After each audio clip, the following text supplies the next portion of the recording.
is the Big O Show. This is the Big O Show.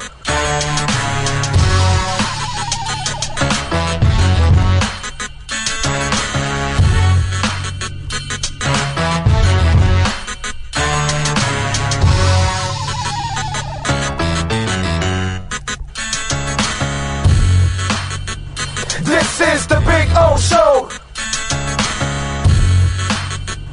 This is the Big O Show.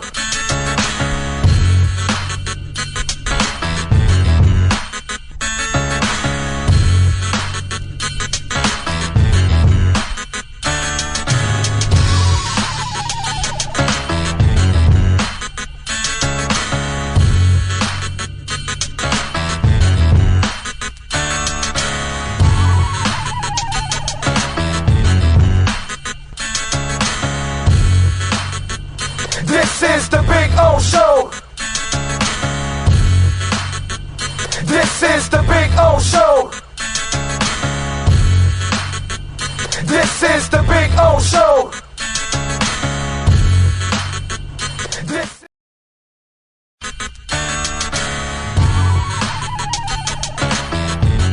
So here's the putting green.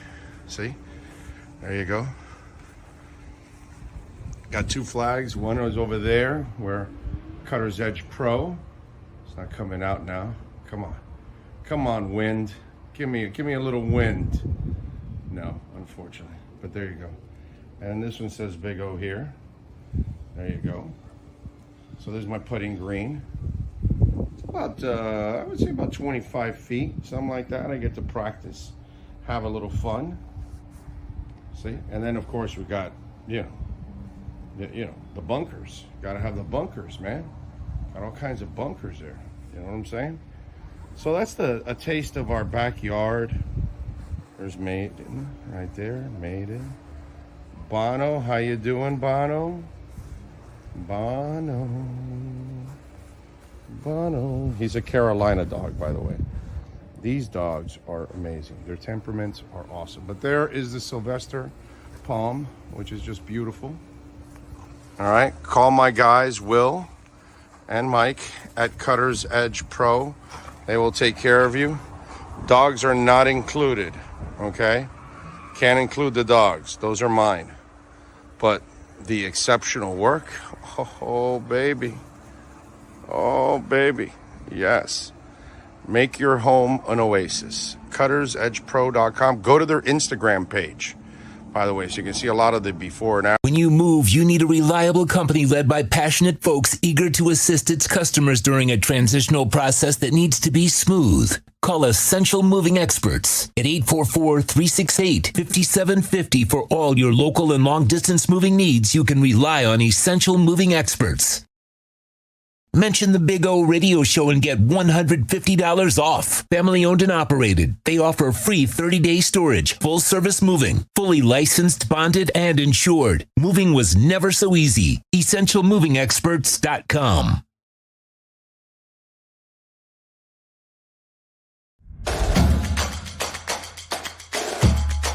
Welcome to Caneswear.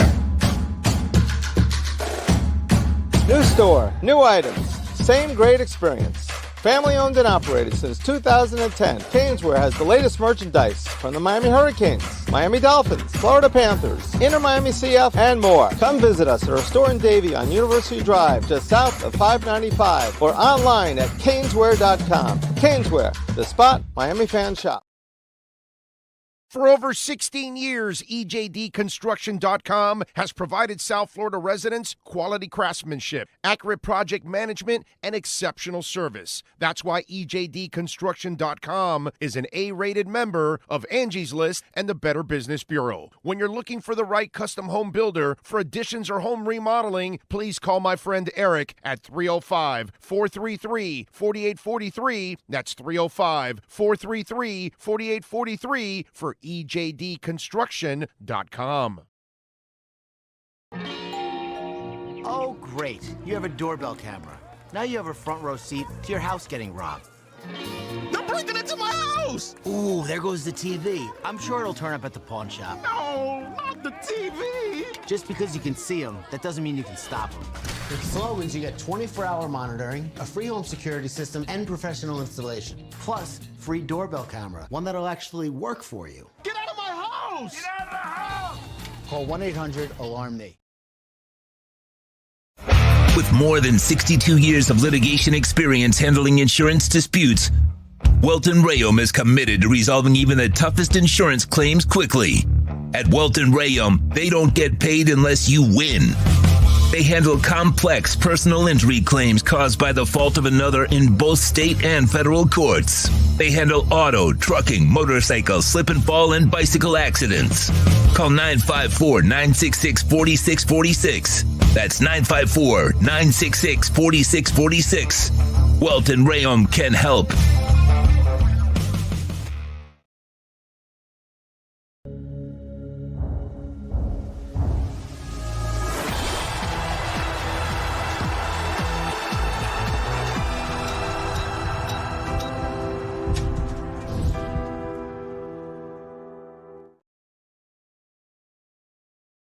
There's no need to drive around South Florida wasting valuable time looking for a new or certified pre-owned Acura. Go to the #1 volume sales dealership in the Southeast United States. Craig Zinn's Acura of Pembroke Pines. Purchase with pace and space in a dealership tailored to your needs. From home buying to providing that personal touch. Contact the 2020 Satisfaction Award winner Craig Zinn's Acura of Pembroke Pines. 888-776-5123. That's 888-776-5123. Or visit them at 15601 Pines Boulevard in Pembroke Pines.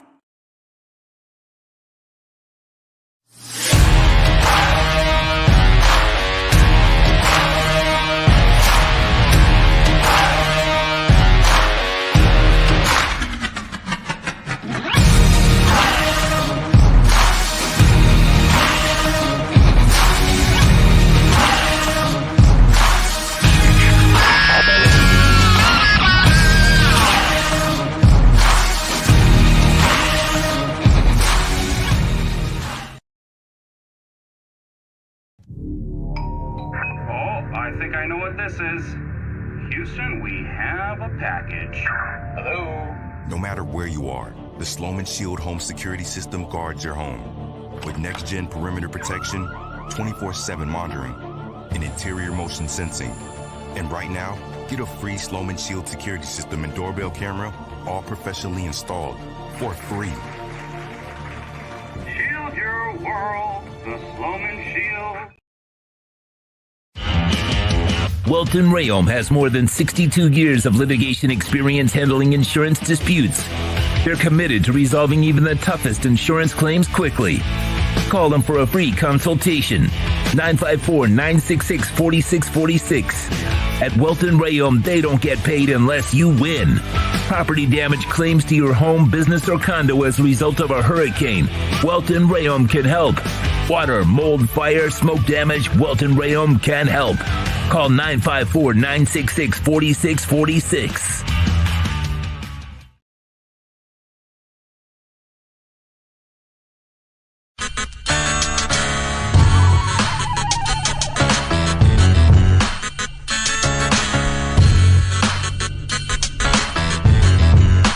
This is the Big O Show. This is the Big O Show. This is the Big O Show.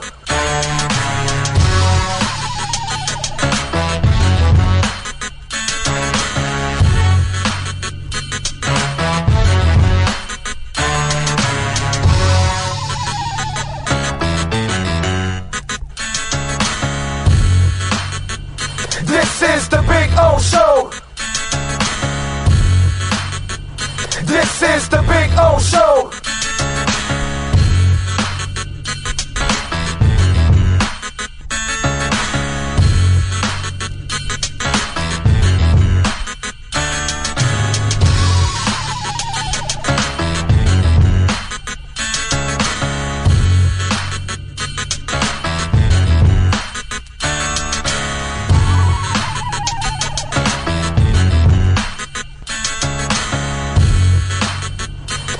This is the Big O Show. This is the Big O Show. This is the Big O Show. This is...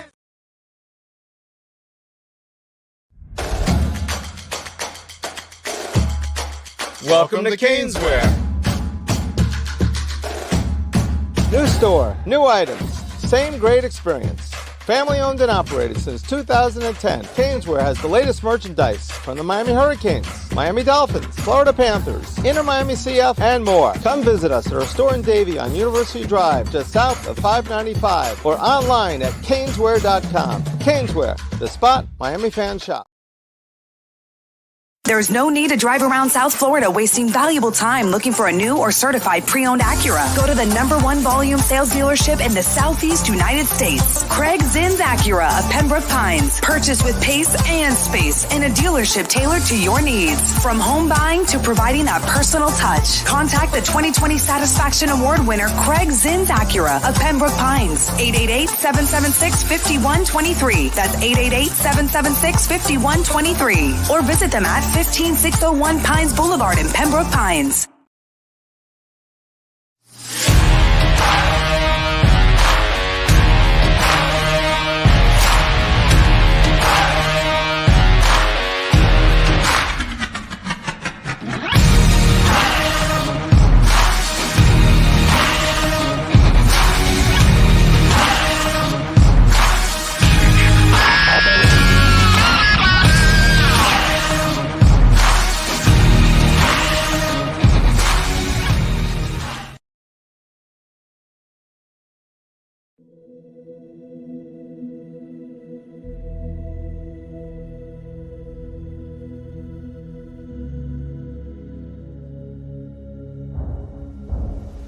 The viewpoints, statements, or beliefs expressed on the following program by the host, guests, or callers are not necessarily the opinions of FantasyAccess.com, Media Group Inc., ownership, management, sponsors, or website. When it comes to South Florida sports teams, very few in the media have witnessed, lived, and covered it like the Big O. Let's start the program dedicated to your favorite South Florida teams with a passion that's unmatched. The Big O Radio Show is on. Here's the Big O. All righty. Welcome aboard, baby. Ready to rock and roll on a beautiful Friday, the final Friday for the regular show, of course. We'll be back on Sunday. We'll be live at Walk-Ons in Kendall, having some fun.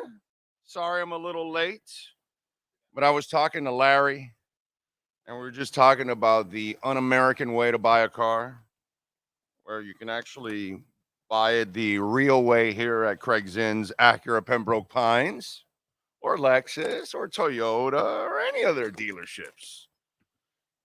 I was telling him about my daughter's terrible story at Tesla. And you know that a lot of people don't even know about the experience and how it's effed up there at Tesla. So just telling him it's a beautiful morning. It is a beautiful day. It is a beautiful day. It is. I'm doing the Neutron dance. You know, everybody's doing the Neutron. I'm doing the Neutron. Anybody doing the Neutron dance? We told you about Neutron yesterday, and we told you about the dip, right? And the dip went down to 107 and 108, and I think it even got to, maybe some of you might have even gotten it at 106. I don't know if any of you took advantage of it, but I did plenty. And this morning we are at 117. So we are doing the Neutron dance, baby.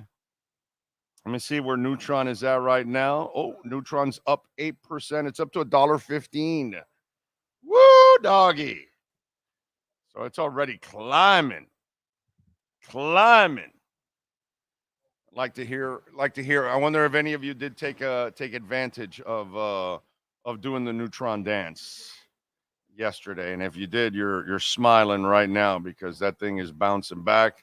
The market's actually bouncing back right now. Actually, after yesterday, it had kind of a down time, and now it's kind of bounced back. So how you doing, Sean? You doing all right? You doing good? I'm doing a lot better than Canes fans. Oh God, yeah, that was easy money yesterday. You know, yesterday I took Heat plus 6.5, and I took Rutgers minus 2.5. You know, I was a little worried about the Heat though. Yeah, they play good, but then there's that one time where they just get it to where 6.5 seems like a lot. I've just watching the last few games, but they ended up winning. They so did. It was They won big. We didn't even need the points. You know, so They won by double digits, right? 10. They won by 10. Was it 112, 114, 112? Yes, 12 points. Oh, yes. 12 points. Okay, I thought it was 12 112, points. 114, 102. I mean, I know that this isn't the same Golden State team, but shit, man, the Heat were missing. No, but it shows their defense. Butler. They were missing Caleb. They were missing Highsmith and somebody else. By the way, our boy Jamal Cain. But the 3 J's can take care of that. Jaime That's Jaquez right. Jr. takes care of all 3 of them. Yes. Yeah, Jaquez and Cain, Jamal. Okay, Jaime and Jamal, the J's. And then Tyler had a lot of J's. He hit a lot of J's last night. So that was good too. Couldn't hit the J's the day I needed them to, though, huh? What do you mean? I took Tyler with it was 23.5. So I was like, oh, Butler's out. Oh, he's probably going to get it. He sat on 22 from 6 minutes and didn't hit another shot. Right. And I lost it. Oh, Lordy.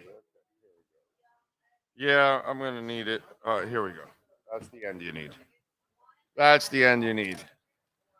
This keeps me a little better because I kind of prepping at the same time and opening up. I got here late, and then I was yes, it's good. And I was talking with Larry and stuff. So I'm kind of preparing as I'm starting the show. Well, there was somebody in the chat said they liked our commercials better than the soft-ass Canes. Yeah, well, than watching the Canes. Yeah, the Canes are, God, that is pathetic. Manny will join us at 11 to talk about that. Cameron Wolf normally joins us on Fridays. We pushed it back. We're going to have Cameron post-game on Sunday. So David Furones and Cameron Wolf will join us because Cameron's traveling to Baltimore to cover the game, the Ravens and the Dolphins. So we'll have Cam fresh out of the locker rooms for you on the post-game show, along with David Furones, who's always fresh off the post-game. So we'll have 2 people working the Dolphins sidelines and locker rooms for the game on Sunday. And then we'll be at walk-ons, and we'll have giveaways from Caneswear. We'll have Perdomo giveaways. I know walk-ons will have their own giveaways. So we'll be giving something away after every quarter, at the half, and at the 2-minute warning. Instead of at the end of the fourth quarter, at the 2-minute warning, I give away the last prizes. And then we go into a very happy post-game show where I'm sure the Dolphins will beat the Ravens, and we'll talk about that. And then Jeff from Long Island, he's on us sharing Calderon there. He says, what time to get a good seat to watch your show? We start at 11. Walk-ons, Yes. I believe, opens at 11. Right. And then you can come right in as soon as I'll be honest those with go. you. You'll have great seats if you get there at 11. Yeah. Because very few people get there at 11. By about I mean, 12, it starts filling up. About Right. 12. At and then- 12:30 is when it really, like, that's when you start to push getting the best table, although that place doesn't have a bad seat because they have so many TVs, dude. Jesus Christ, they got a ton of TVs all around the bar. There's 2 levels of TVs all the way around, man. No matter where you're sitting, even if you're sitting at the tables away from the bar, there's TVs along the wall there. Along the Everywhere wall, you in sit, the middle, in between. you turn your head anyway, you every can see a section. TV. Yeah, everywhere there's TVs. So really, it does not matter. They made sure, even outside, they have a nice patio. And like today's beautiful weather. You know what I'm saying? So it's pretty cool. But anyway, so join us at walk-ons. We'll have a whole bunch of giveaways. And I'm telling you, you get there in the 11 o'clock hour, you will get the choice seat you want. Once you start getting to 12, 12:30, and boy, you get to 12:45, the line's out the door, and then it gets a little shady, at that point, because then the place is packed. Although I wonder, because this game is it's the biggest game in 30 years. I wonder if people will start to arrive just a little earlier than they normally do, at bar, not just walk-ons. I mean, any bar, all over. Because you could tell that, it's the interest is building, and more people are, getting excited about it and all that. So it's pretty cool. It really is. So hopefully, if you can, please join us at walk-ons. All right. Willie is number one in Cash the Jeweler. Brian Walters. Mario did not have the Canes prepared.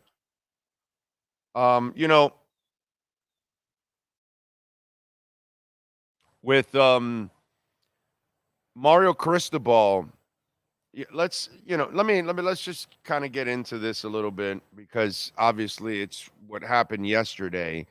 And I never wanted to be what happened with the Marlins when we first got, baseball, and they brought in Orestes Estrada, and some of the thought was, well, you'll get the Cuban community on board, and that was a bunch of shit, because Cubans or Dominicans or Asians or African Americans or any kind of culture, any kind of religion, any kind of sex, whatever, once you get here, you're Americanized, and you're going to do things like the way they do things here. You know what I mean? So you're going to go see them if they win and they're entertaining, not because they culturally have somebody you identify with. That's really never going to be a draw, overall. It's not the reason why your team's going to. And I mentioned that because I don't want it to ever sound like, even though I pull for Mario because he is Latin, right, and Cuban, I don't ever want it to be that I'm ever using that as a crutch to defend anything that he does. And so I got to be honest, man, with the whole I like Mario in every way, fashion, and form. He looks like the kind of guy you want to know, the kind of person you want to hang out with, all that. And I love a lot of things that he can do as a football coach. The one thing that I got to tell you, I was concerned about his conservative ways initially from the get-go. You can hear me talk about it.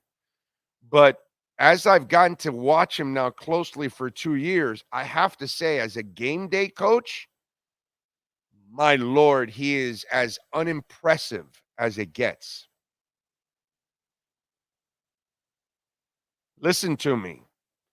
Game day, he's as unimpressive as it gets. Okay? As a game day coach, he ain't shit. I'm sorry. And I don't care that you were missing this player or that player. You need to coach people up. And, Jacoby George yesterday losing his cool over and over again, stupid penalties. Brother, I had the game record. I went back home and I actually went through it.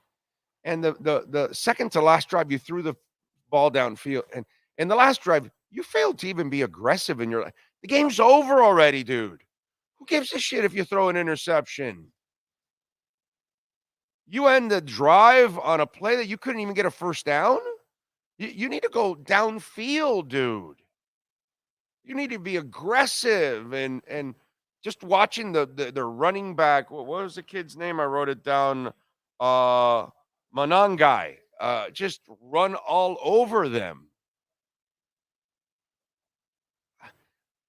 Mario Cristobal teams are never the smarter team on the field. They're never the more prepared team on the field. They're unprepared. They make stupid mistakes. And I don't care who's on the field. There are no excuses. You still have to play fundamentally sound football, something that his teams do not play. He is a poor game day coach. He does not give his team any kind of an edge. I hate to say it, but it looks like a meat-headed offensive lineman, former meat-headed offensive lineman running your team. That's what it looks like. It's not what he is. I know it. I know he's an intelligent dude, but just seems like this conservative BS, and your team is never prepared, bro. Your team can't tackle. Your team can't play fundamentally sound. Your team never, ever looks like they are the better and more prepared team. Ever. He is one of the worst game day coaches I have seen in South Florida history. Let's be honest. Until proven otherwise, and if you're just going to win based on talent, and that's going to be hard, because then you're just hoping that the talent comes together for an entire season where they don't make mistakes. Because I know you as a coach, you don't coach that. You don't know how to get it out of players, because I've watched you for 2 years. I'm sorry, man. You know, and whether you have what's it called? Jim Crutchfield in Nova. You have Larinaga. You have Spo. I watched Mike McDaniel coach the crap out of people. I watched his offensive line coaches coach the crap out of people. You know, I know what coaching looks like, dude. I watched Don Shula coach a Woodstock team to a Super Bowl. I watched him coach a bunch of Hall of Famers in the 70s to titles. I watched him, you know, get half a team to a Super Bowl with Marino. I watched him coach scab players. And he got the best out of everybody that he had overall, considering what he had. You know, a lot of times, you know, Belichick down the stretch reminds us of Shula, that the general manager gets in the way of the coach. You know what I mean? And we used to say that. We used to say it about Shula before they were saying it about Belichick. We used to say it about Shula all the time. And that's our problem here, dude. That's our problem with Mario Cristobal. They're not firing him. They're not going to make any changes or anything like that. You know what I mean? And he is phenomenal in so many areas. But on game day, there's nothing impressive about Mario Cristobal on game day. Nothing whatsoever. He doesn't show me shit on game day. Let's be honest now. Let's call it like we see it. Mario Cristobal on game day looks like he's playing checkers. And anybody that faces him is playing chess. Let's just call it like we see it. He's a very poor game day coach. He's one of the worst we've had here in South Florida. Let's be honest. Okay? You want to be a little pathetic fan that sits there and lies to yourself and tries to, you know, make it better than what it is? Like I've seen some Dolphin fans over the last 25 years that try to talk themselves up into Ryan Tannehill being a franchise quarterback, or that Mike Tannenbaum will figure it out. I remember that line from my boy Channing Crowder. Oh, yeah, no, well, hey, maybe Mike Tannenbaum's better here. Yeah, sure, Channing.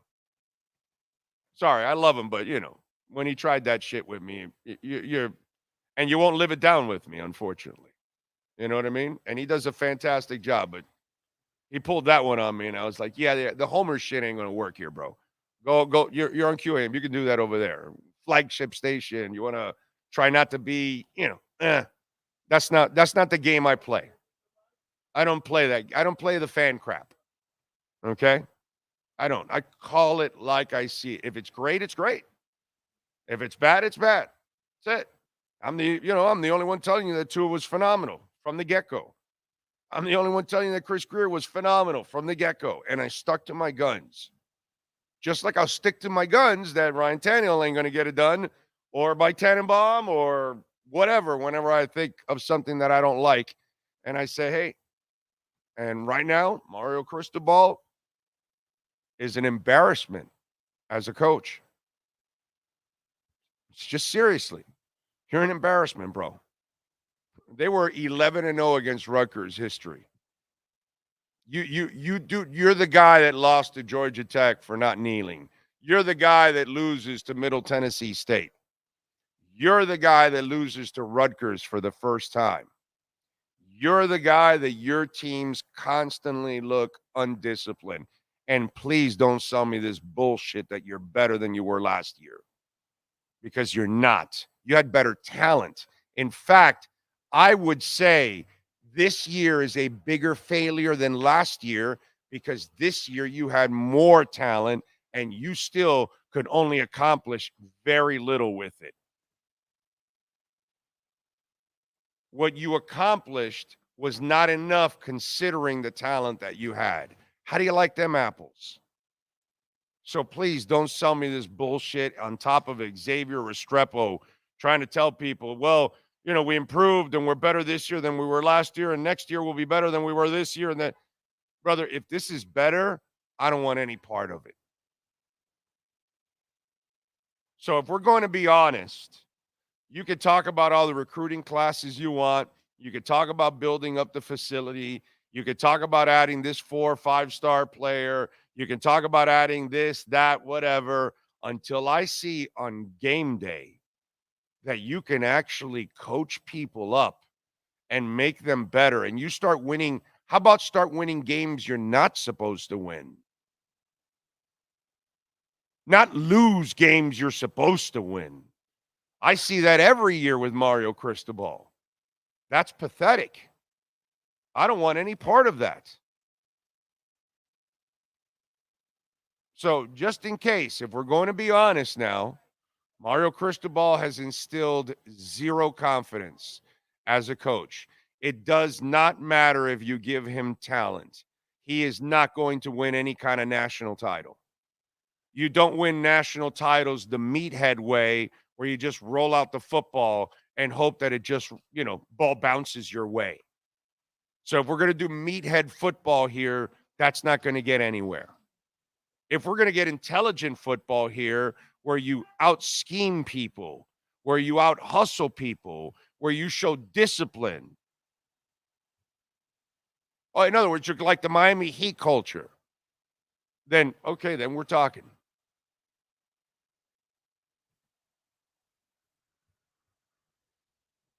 So if we're going to talk Mario Cristobal, okay, let's get to the meat of the matter. Can you coach, dude? Are you a difference maker on Saturdays? Hell no, you're not. You're not even close.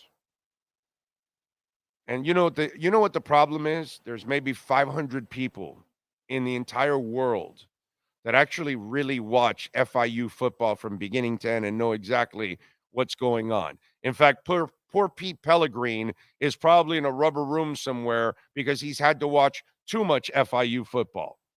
But we didn't really watch Mario Cristobal down in and down out. We just kind of watched a couple games. They had a great returner who ended up becoming one hell of a NFL football player. And they got to a bowl game twice, and we celebrated it, but we probably didn't look at the meat of the matter on an everyday, every moment coaching basis. And then he goes to Oregon, where we don't really give a shit about Oregon football, and we're not watching everything on the West Coast when it starts at 10:30 at night. Okay?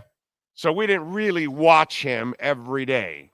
And now we get to see him every day and every game and every down, and it's really and you wonder why some of the word out of Oregon people weren't really that disappointed when he left.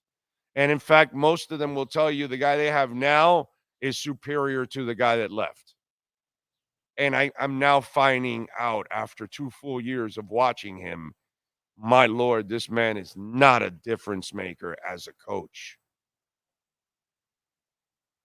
And it's sad because he's a really good dude, really hard worker, really great recruiter. But maybe that's all he is a great recruiter. Maybe he's just a position coach that's out of position. Maybe he was supposed to be what he was at Alabama, an assistant coach and a hell of a recruiter. And that's where you're supposed to be. Maybe you aren't a head coach. And there's no shame in that. But what I'm watching from Mario Cristobal doesn't tell me head coach. He does not look like a head coach on game days. His teams don't look like they should be. They're led by a real head coach. Sorry. You know, nobody on QAM is going to say this. Nobody on QAM has the balls to say this. But let's just be honest. Okay? Mario Cristobal is an enormous embarrassment on Saturdays. Everything else is fantastic. But the problem is, without that ingredient, you're not going anywhere.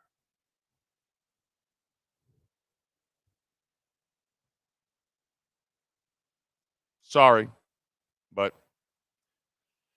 we gotta do it. Never thought would stoop so low that they can't even beat the likes of Rutgers in the Pinstripe Bowl. Can they at least make it to the Pop-Tart Bowl? That would be cool at least. They don't deserve Pop-Tarts. Yeah.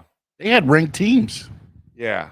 It was Washington State against Kansas State, was it? Yeah, you don't deserve a Pop-Tart. Nah. Canes don't. They're almost heading toward. Is there still the Weed Eater Bowl? Which one was the Weed Eater Bowl? The Poulon Weed Eater Bowl. Okay, yeah. Get that shit straight, all right, buddy? Sorry. The Poulon Weed Eater Bowl. Jesus, come on, bro. I don't know. I have no idea if it's still around.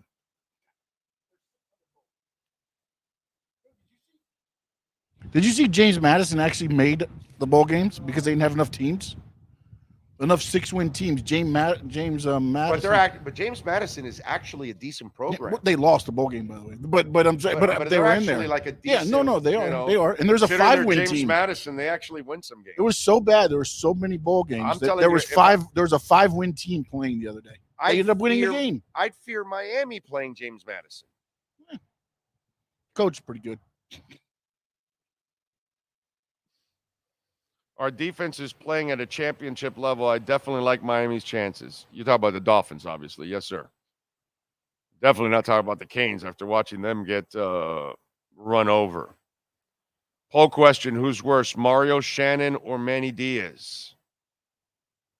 It's tough. It's tough. We'll be able to decide one of those on the field next year, right? Yeah. Al Golden, too, by the way. You forgot about Al Golden. You forgot about the tie. Horn Dog says, you're hitting it on the head about Mario and the program. This is Al Golden all over again. How do you fix this program, I already told you, Horn Dog. I know what's going to happen. If it continues in this pace, I know what's going to happen. What's going to happen is, I've mentioned this a couple times already. Since the contract's like a 10-year contract, they can't, you and I know they can't fire him now. Okay, they might be super disappointed like I am, and they see the same thing like, wow, this guy's a bad coach on game day. Because Mario Cristobal is a bad coach on game day. Okay, he sucks. Until further notice, he's an embarrassment on Saturdays. I fear watching those games because they're so unprepared. But he is a hell of a recruiter. He is a hell of a program builder, right? Because he's getting stuff done and they're spending money and all that stuff.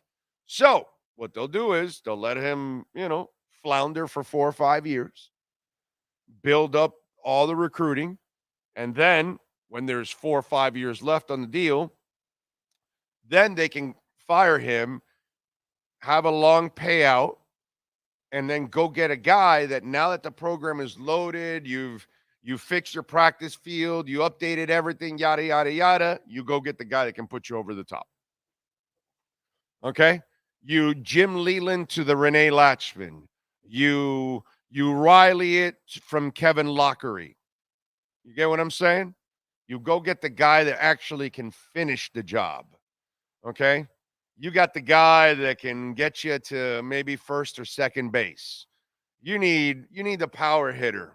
All right? You need the guy that is going to stand inside that box, and he's going to get a little closer, and he's not going to fear, and he's going to say, you ain't going to put it inside too much, and you're not going to reach me outside. One way or another, I'm picking this ball off your ass. And you need that sumbitch. You know, you need that Barry Bonds vision, you know, that one that he's looking at it when he was in his run, that every ball looked like a grapefruit and he was just tagging every ball no matter where you put it in the zone. That's the guy you need. And Mario Cristobal is not that guy.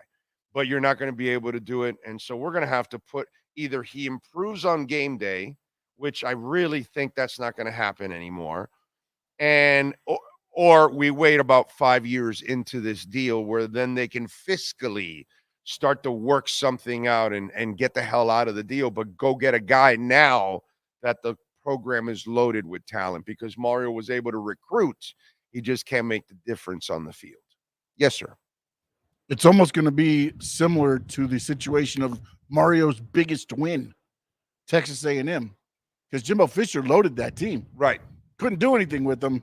Now they got to where now they were like, okay, the contract's enough to where we can, and they got a lot of money. They got a lot more money than Miami will ever have. But they have to rent the scap. Yeah, they got to it, and they were like, all right, see you later. And then now they bring in hopefully they bring in the right guy, because also you got to make sure that it is the right guy, because you can't have all that talent and then bring somebody in that's even worse. Yep.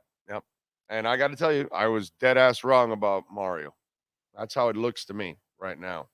I did not get that right. That's for sure.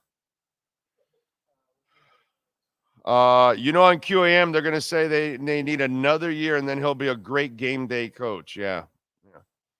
Mario coaches like his team is in 2000 rather than 2023. His offense is very vanilla. It seems he does not trust his team. And you brought a spread guy. That's what I was telling you guys earlier in the year, that it doesn't matter who you bring in. If the person above is a conservative person by nature, it's going to have a trickle-down effect to everything else. It doesn't matter who you bring in. That's the sad part. They showed up. Is it Shannon Dawson? That's the guy's name, right? Yeah. They showed him a couple times. He looked frustrated on the side. Like I want to call certain things, and it's like he's got this little pad of paper that's what he can call. But yeah, it's who knows, bro. Let's see. Wow, the caption says biggest game in 30 years. So true. I'm pumped. It is. I mean, when you look at this game on Sunday, and let me tell you something. This is just the beauty of what we're in now as Miami Dolphins fans. It's something we've never had before. Okay? We don't know what big games were like. We don't know what real meaningful games were like. Do you know why? You've never had a meaningful team in the last 25 years. How do you like them apples? None of your teams meant shit. No Wildcat year, no Jay Ajayi year, none of the Ricky Williams years, nothing. It didn't mean shit. Nothing. Crap. It was just a little overachieving team that had a little decent season, but really you weren't going to make an impact in the playoffs and you weren't going to win anything. Because you weren't doing any of that since the 80s, when you had the potential of doing that, when you even got to a couple Super Bowls, when you got to AFC championship games all the way up until the early 90s, very early 90s, and then it ended. And once Buffalo took over the division in that part of the 90s and took off, then the Dolphins went into a funk that they never got out of until now.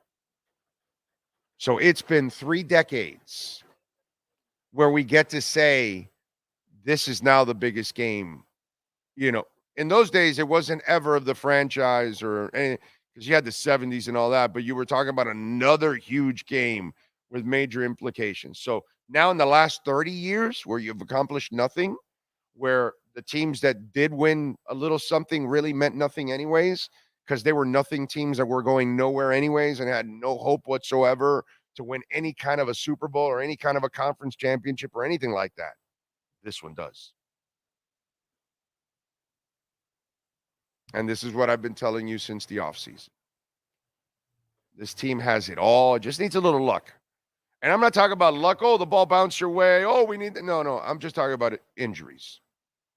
Because every team needs a little luck and injuries, and we've had way too many injuries as it is. I hope that this is kind of now the run where now people come back and get healthy and stay healthy for the remainder of the last few weeks of the season and into the Super Bowl. And this becomes the biggest game of the year. And then next week becomes the even bigger game because then it becomes the division, the number 1 seed. You lock all that up and oh my God. And then you've got a week off and then you can get, I know I'm getting ahead of myself, but what I'm trying to tell you is you're building a crescendo. And that's what we're building up to that crescendo. And so this is a beautiful thing that this is the most important game we've had in 30 years. Because the meaning behind this game, the number 1 seed beating another great team in the Ravens, another playoff team. You're a playoff team. You beat a playoff team last week. You'll beat a playoff team this week. And if next week you can beat not just a playoff team, but your divisional nemesis. And so now it becomes the division. It becomes the number 1 seed. And it becomes taking down your nemesis. Holy shit. It becomes so much sweeter. So get ready. That's the beauty of this ride. The ride gets bigger. The dips become more dangerous. The clocking of the next hill, and you're like, holy crap, this is an even bigger hill you're climbing. And then another ride. It's beautiful, man. This is what we've wanted forever.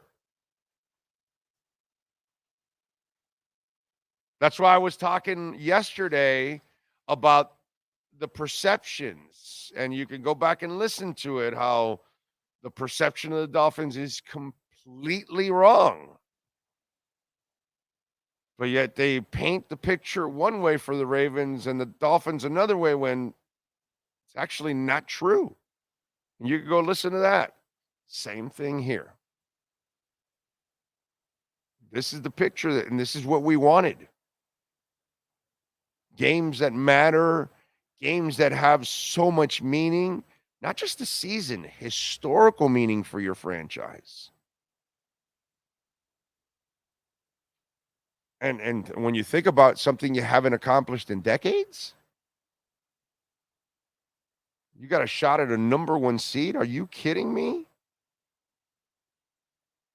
Which puts you in the driver's seat and an opportunity to, you're 2 games away from the Super Bowl? Shit, dude, come on. We haven't seen anything like this in decades. This is fun. This is what I want to be a part of.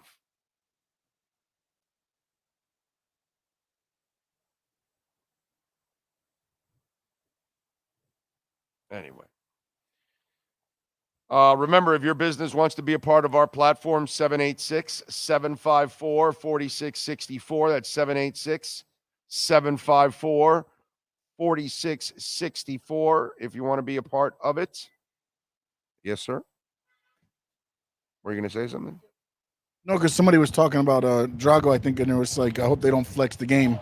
And then, of course, we know they're not flexing the game. But then I thought about it, and I was like, and somebody else brought it up in the chat. I think it was Jayhawk, who was like, why flex this game to the evening, though? There's going to be less eyes on it than at 1 o'clock. You're going to have the most eyes on this game at 1 o'clock. It's New Year's Eve. Everybody's going to be going out. So if you have it at 8 o'clock, the 8 o'clock game, probably not going to be watched by many because everybody's going to be out doing New Year's Eve. So this is probably the most eyes on that game for this weekend. Well, you could be right and you could be wrong. Do you know why you could be wrong? I'll tell you why you could be wrong. Go ahead. It's New Year's Eve. And they really don't give a shit about turning it on and watching the television per se until a minute prior to midnight so they can do this silly old countdown and everybody hugs and kisses and we eat our grapes and whatever it is you do for midnight and all that crap. And so leading up to it, they're just watching concerts and bullshit and they're all talking and eating. So could the football game be the precursor to the midnight festivities? And it may not show in ratings because you're at parties all over, and maybe the TV, because football is our drug, might be the centerpiece that is on all these parties all over the country. And people are watching a hell of a game because it could be the game of the week between the Dolphins and the Ravens.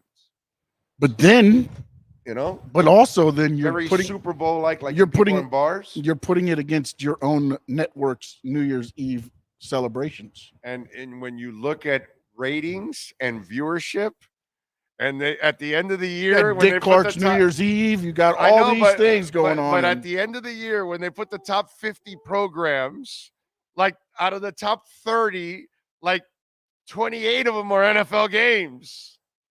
You know what I'm saying? Like there'll be like one show or two that might sneak in there, but usually they're all NFL games. So I'm just saying that it could be a ratings monster too. Because, dude, it's our drug in this country. It's our drug.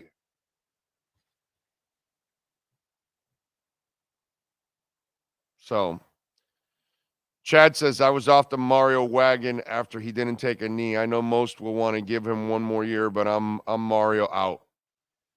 You're not, Chad, dude, you're not I have a couple of buddies of mine that are like, they're pissed. They're pissed.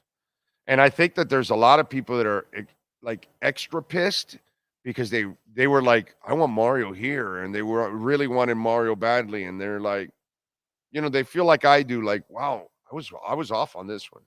Like way off. Radio host says, unfortunately, I was there for 4 years of Marino bringing us to the playoffs with great records and almost always knocked out. I have been here many years ago, just praying it's a team that will finish. Well, this team is, bro, Marino never had any team like this. A team that can run top 5 and pass top 5? Oh, I'm sorry, and top 5 defense? No. Marino never had this, dude. Never. If Marino had this, he would have won a title or 2. You give Marino a top 5 running game and a top 5 defense? Oh, my God. Oh, I'm sorry, and also 10 linemen that can actually block? He used to have like 3. The right side of his line wasn't anything special. It was the left side of the line that was super special. And then his release would help the guys on the right side. Guys on the left were studs.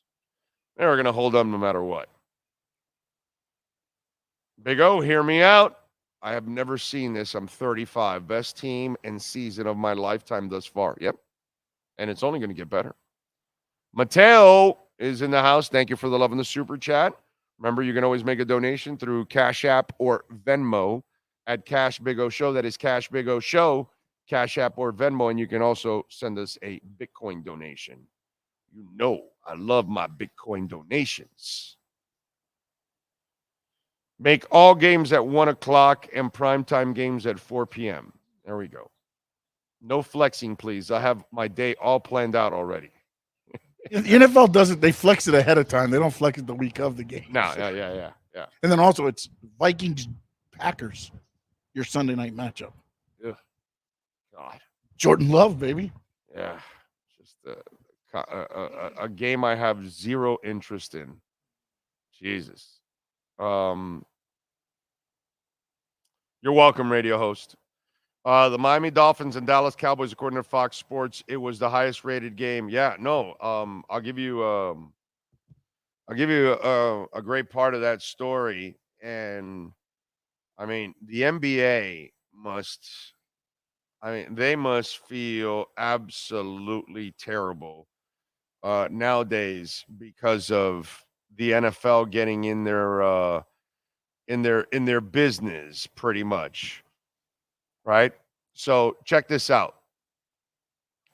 On the 5 games on NBA Christmas Day schedule, it averaged a 1.3 rating, 2.85 million viewers, down 23% and 30% overall in viewership from last year. In the league's least watched game on Christmas Day slate record, viewership declined for all 5 windows.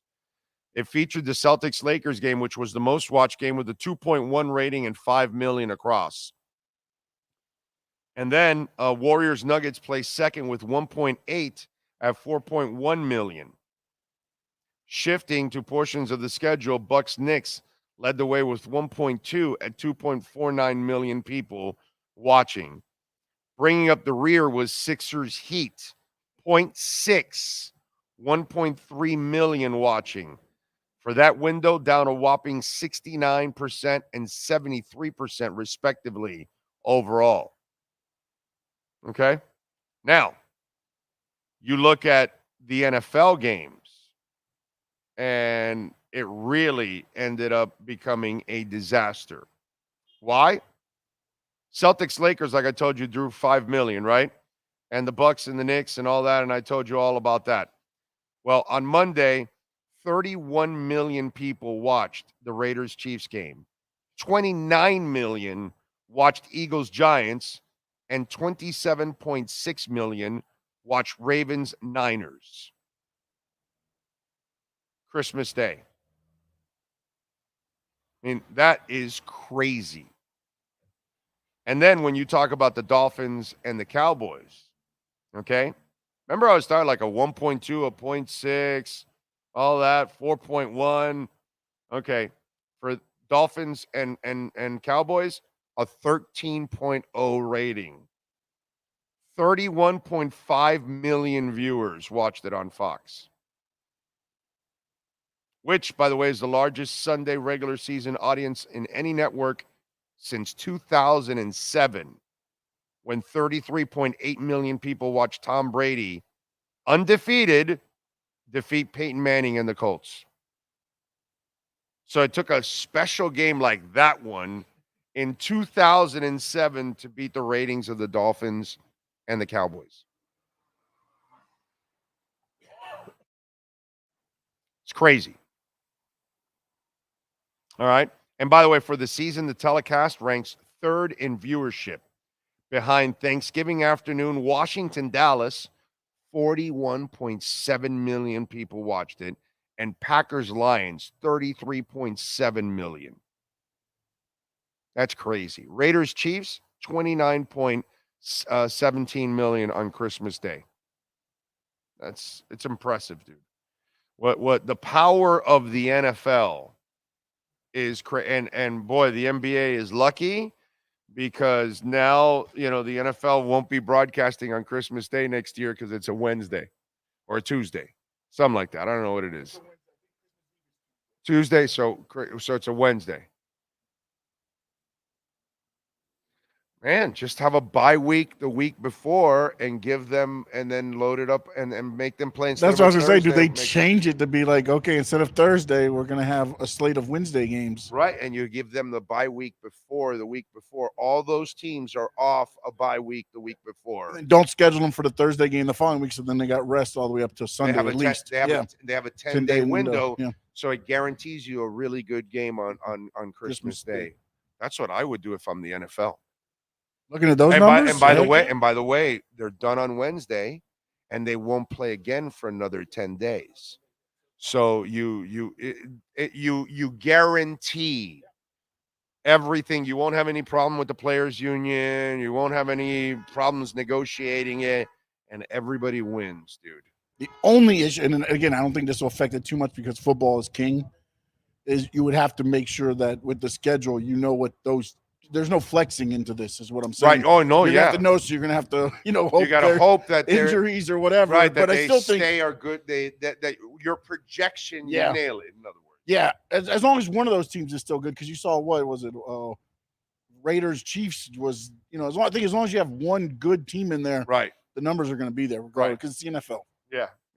But the Raiders and the Chiefs still have that history, so they're going to draw overall. And the Raider fan base, they've been beaten up, but maybe that's what you do. You do rivalry games loyal, that day. You make them rivalry games, so at least you're going to have right.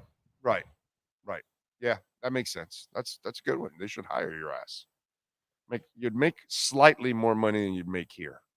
Slightly. Just a little bit. Just a tad. Pat in Nashville, if Dolphins go 1-1, the same old Dolphins narrative will be gone. Go 2-0, and they are the favorites to go to the Super Bowl. Probably. I would agree with that. Although 1-1, if you do end up going 2-1 in these 3 games overall, Pat, I can't be disappointed. As long as they're close. As long as it's not another Buffalo blowout. Right. That's the only time I was pissed this year was the Buffalo 28-point loss. That disgusted me. That can't happen.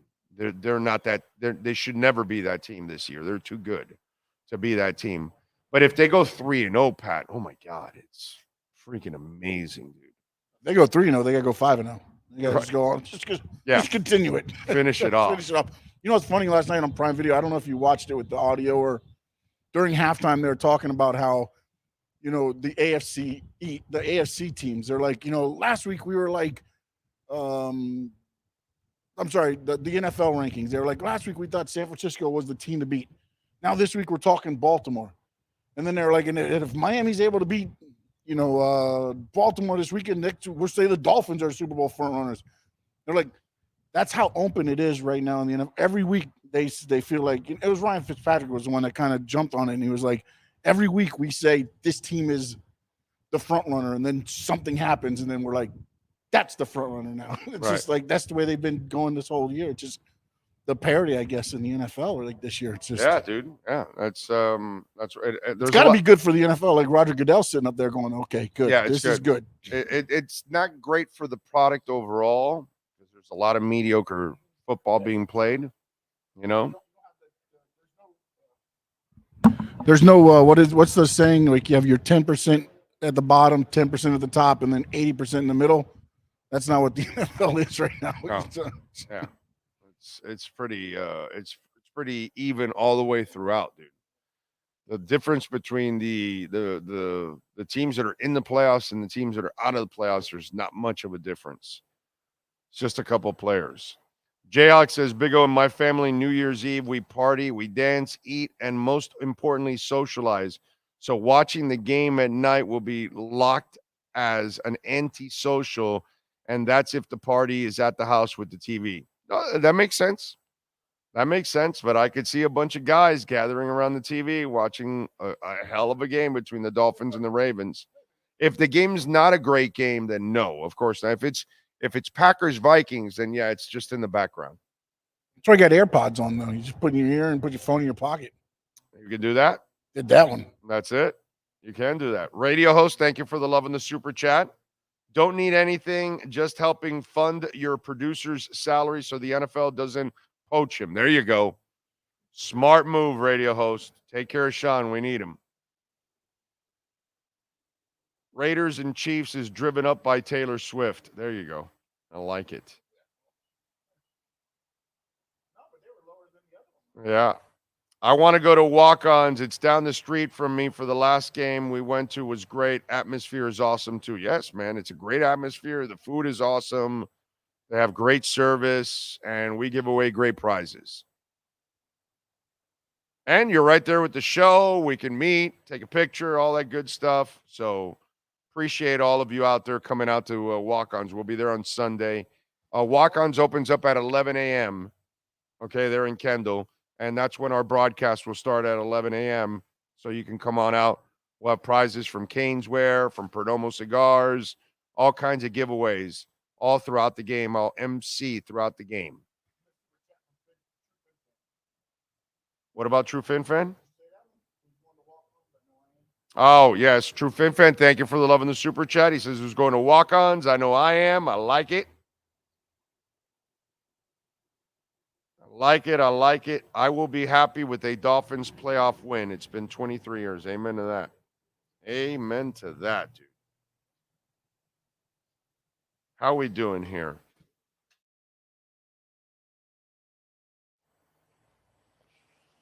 All right. You could do the neutron dance. It's actually gone down a little bit at 112. Getting into a little bit more of a, since I got 108 and 107, maybe some of you got 106. I did see a little 106. I just didn't get 106. I got 107, 108 yesterday. Maybe I'm wait for another little dip and try to get it in there, man. How is things with Bitcoin right now? Atlas is up 2.5%. Jasmine is up near 2%. Solana up 6%. Algorand up 3%. Bitcoin is stuck around 42,270. So staying in that 42,000 area. Injective protocol barely up a third of a percent. It's at $35.66. All right. That's some of the stuff going on in the world of crypto. All right, let's do this. Let's take a quick break. 1 hour down, live from Acura Pembroke Pines. Manny Navarro should join us on the other side. We could talk about that depressing loss by the Hurricanes and anything else going on in the world of hurricanes. And we get back to talking a little Dolphins. I got some stuff I want to get to. Got a little music, got a little entertainment. How about our Cutter's Edge MVP of the night? Need that too. Back with hour number 2 of the Big O Radio Show. And of course, it is mastered by the one and only Sean Stanley right here on the Sports Talk 305 Network. There's no need to drive around South Florida wasting valuable time looking for a new or certified pre-owned Acura. Go to the #1 volume sales dealership in the Southeast United States. Craig Zinn's Acura of Pembroke Pines. Purchase with pace and space in a dealership tailored to your needs. From home buying to providing that personal touch. Contact the 2020 Satisfaction Award winner Craig Zinn's Acura of Pembroke Pines. 888-776-5123. That's 888-776-5123. Or visit them at 15601 Pines Boulevard in Pembroke Pines. For over 16 years, EJDconstruction.com has provided South Florida residents quality craftsmanship, accurate project management, and exceptional service. That's why EJDconstruction.com is an A-rated member of Angie's List and the Better Business Bureau. When you're looking for the right custom home builder for additions or home remodeling, please call my friend Eric at 305-433-4843. That's 305-433-4843 for EJDconstruction.com. Oh, I think I know what this is. Houston, we have a package. Hello? No matter where you are, the Sloman Shield home security system guards your home. With next-gen perimeter protection, 24/7 monitoring, and interior motion sensing. And right now, get a free Sloman Shield security system and doorbell camera, all professionally installed, for free. Shield your world, the Sloman Shield.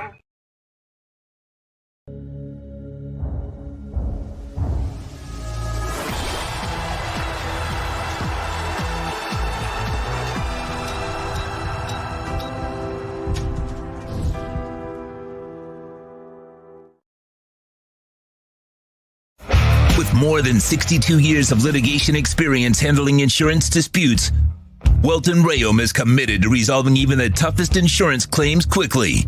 At Welton Rayom, they don't get paid unless you win. They handle complex personal injury claims caused by the fault of another in both state and federal courts. They handle auto, trucking, motorcycle, slip and fall, and bicycle accidents. Call 954-966-4646. That's 954-966-4646. Welton Rayom can help. For over 16 years, EJDconstruction.com has provided South Florida residents quality craftsmanship, accurate project management, and exceptional service. That's why EJDconstruction.com is an A-rated member of Angie's List and the Better Business Bureau. When you're looking for the right custom home builder for additions or home remodeling, please call my friend Eric at 305-433-4843. That's 305-433-4843 for EJDconstruction.com.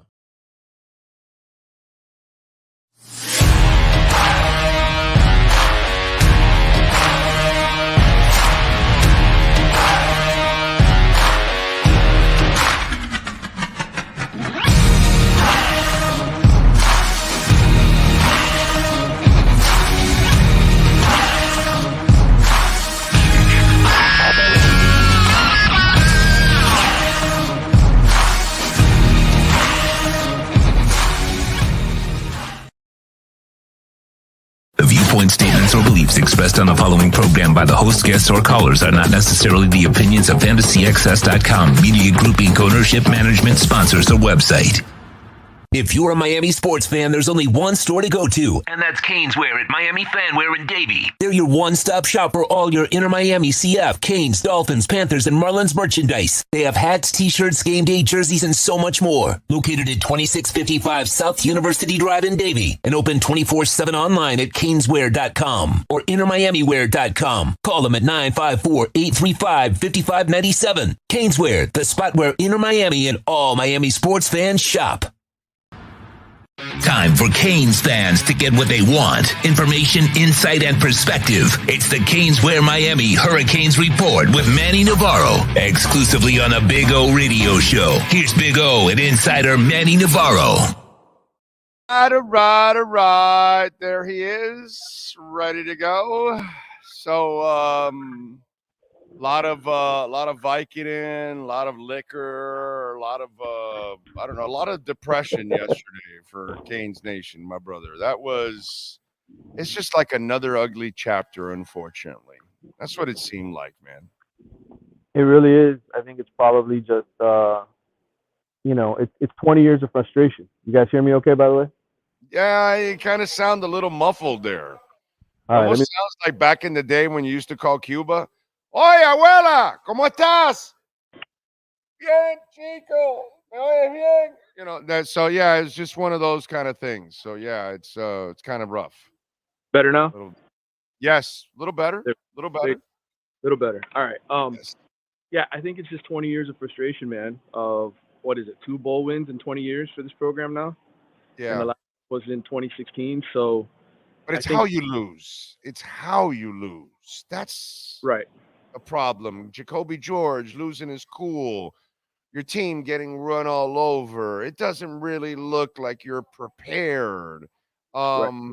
Hell, dude, in the last drive, you lost the game already, my man. The drive before, you threw the ball downfield. Yeah. You weren't even aggressive in that last drive. Like, dude, who cares if it ends in interception? But, man, throw it downfield. And you're trying to find a first down here. What is wrong with you? All valid reasons to be frustrated, right? As a fan, all valid reasons, because that's all coaching. That's all preparation. Yeah. That's all things that continue to let this fan base down with Mario. It's the on-field execution. Like, you're like, man, you should be good enough to beat Rutgers. You should be good enough after you get an onside kick to at least get a shot at the end zone. All of those type things. And I get it. There's reasons to be frustrated. I guess for me, I just look at it from big picture. And this program has been in this rut for 20 years. I know that there's frustration. Hey, you want to win a bowl game. You want to finish on a positive note. And I get it. Those are all fair points. But I also feel like it's hard to get up for a game anymore in today's college football that isn't a playoff. Right? Like, for these kids emotionally, it's hard to get them to lock in, right, and play the way that you want them to play, because the reality is half of them are looking for other options, right? Can I go to this other school and make more money? Half of them don't want to play in the game because at the end of the season, it's a meaningless game against a 6-6 team. Like, Mark Fletcher, bro. Mark Fletcher. You have an injury, you lose a big time player to an injury early in the game. Like I don't know, man. Like I get it. There's plenty of reasons to be angry, but it's just like college football is so damaged in so many other ways right now that it gets in the way, I think, of what matters. And it's hard for any coach really to get their team to focus at the end of the season. For Rutgers, that's their Super Bowl. They get to finally beat Miami, right? There's plenty of motivation there for those kids. They're playing in New York in front of friends and family. Like Right. those kids wanted to win. The Miami kids are missing 9 of their best players, and they honestly don't give a shit to win, right? Like, and that's hard. Like, how do you put that on Mario? Like, how do you, like, yes, he's your head coach. It's his job to get them ready, but can you control motivation? Ultimately, it's on these kids, and I think there's just a bigger outlying issue in college sports between NIL and everything else that you're going to have situations like this that happen. And I don't know that I can necessarily blame the coaching staff and say you guys lost the game. They didn't help, but I certainly think there are other factors that were much bigger in why Miami lost that game yesterday. The problem with Mario and that scenario you're talking about is here's where I can't defend that. I watched you against Georgia Tech, and I watched you against Middle Tennessee State, and I watched you against several other teams this year and last year. Underachieved, poorly coached, not play well, unprepared, stupid penalties. The stupid penalties we saw yesterday, we have watched throughout the regular season. The undisciplined stuff, we've watched it throughout the regular season. The bad play, we've watched it throughout. The bad calls, the bad game management, everything that happened in that game yesterday habitually has been happening for 2 years under Mario. And that's where I can't excuse it. Can't argue with you. I can't argue with you. You're right. You're right. And the fan base is right. But I feel like, unfortunately, so much of this sport now is, and we've seen this with other Miami coaches, right? Like, I think it's a culture situation where you lose a couple games and you lose the team. There's certain guys who start thinking about other priorities. I'm getting ready for the draft, right? How many times did you watch Cam Kitchens this year where he made a spectacular play, right? And you're like, yep, that's the All-American. And then 5 minutes later, he completely blows a coverage going for an interception and they give up a touchdown. Right. Right? Like, Cam Kitchens was playing hard for Miami, there's no doubt. But were some of those decisions that he made on the field, particularly, hey, I got to help my draft status?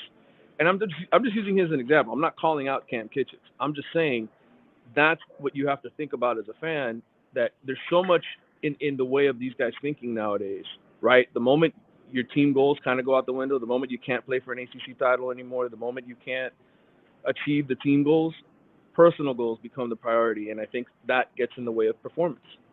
Tyler Van Dyke, perfect example, right? Awesome the first few games, starts throwing a few interceptions, then he starts trying to make up for those mistakes, and he makes more mistakes. Is that Mario's coaching, or is that a player being selfish? Is that a player looking out for himself and his draft status and all these other things that come into play?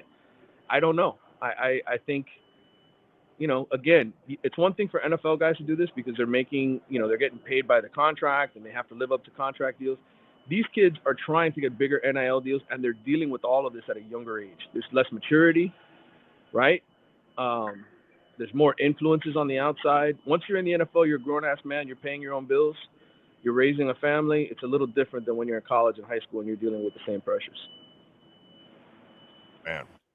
What else did you pick up from yesterday? Jacoby George was just, I don't get it with him, right? Like, I don't understand what his deal is. I thought Isaiah Horton looked good. He's the new young receiver that they kind of relying on. Part of the reason why they were okay with letting Colby Young leave for Georgia and more money. I think, Jakari Brown, there were moments yesterday where he showed you he could be a good quarterback. And then there were moments where he showed you why you still probably can't trust him with that terrible interception he threw. I think we saw how much Miami missed some of their key starters on defense, and why when Mario says we still don't have enough depth, you have to believe him, right? Because defensive tackle, linebacker, there were guys out that were rotation guys on that defense. You saw missed tackles. You saw them getting their shit pushed back, right? The defensive line was getting pushed around. It matters. That shows you that Miami's depth still isn't where it needs to be at certain positions. That's all I'm saying. How bad is the foot injury for Mark Fletcher because God, he's a stud, dude. I got to imagine that it's terrible. I got to imagine it's probably not. I'm guessing right now. You put gun to my head. This Frank is what it like, and that's what I was thinking of when it I looked like heard that you couldn't put any weight on it or anything. I'm like, oh my God. it looked like an Achilles to me. Oh, God. But I'm not a doctor. I just think it looked like one of those bad injuries that's probably going to keep him out for the beginning of the season. But I'm not a doctor, and we'll see.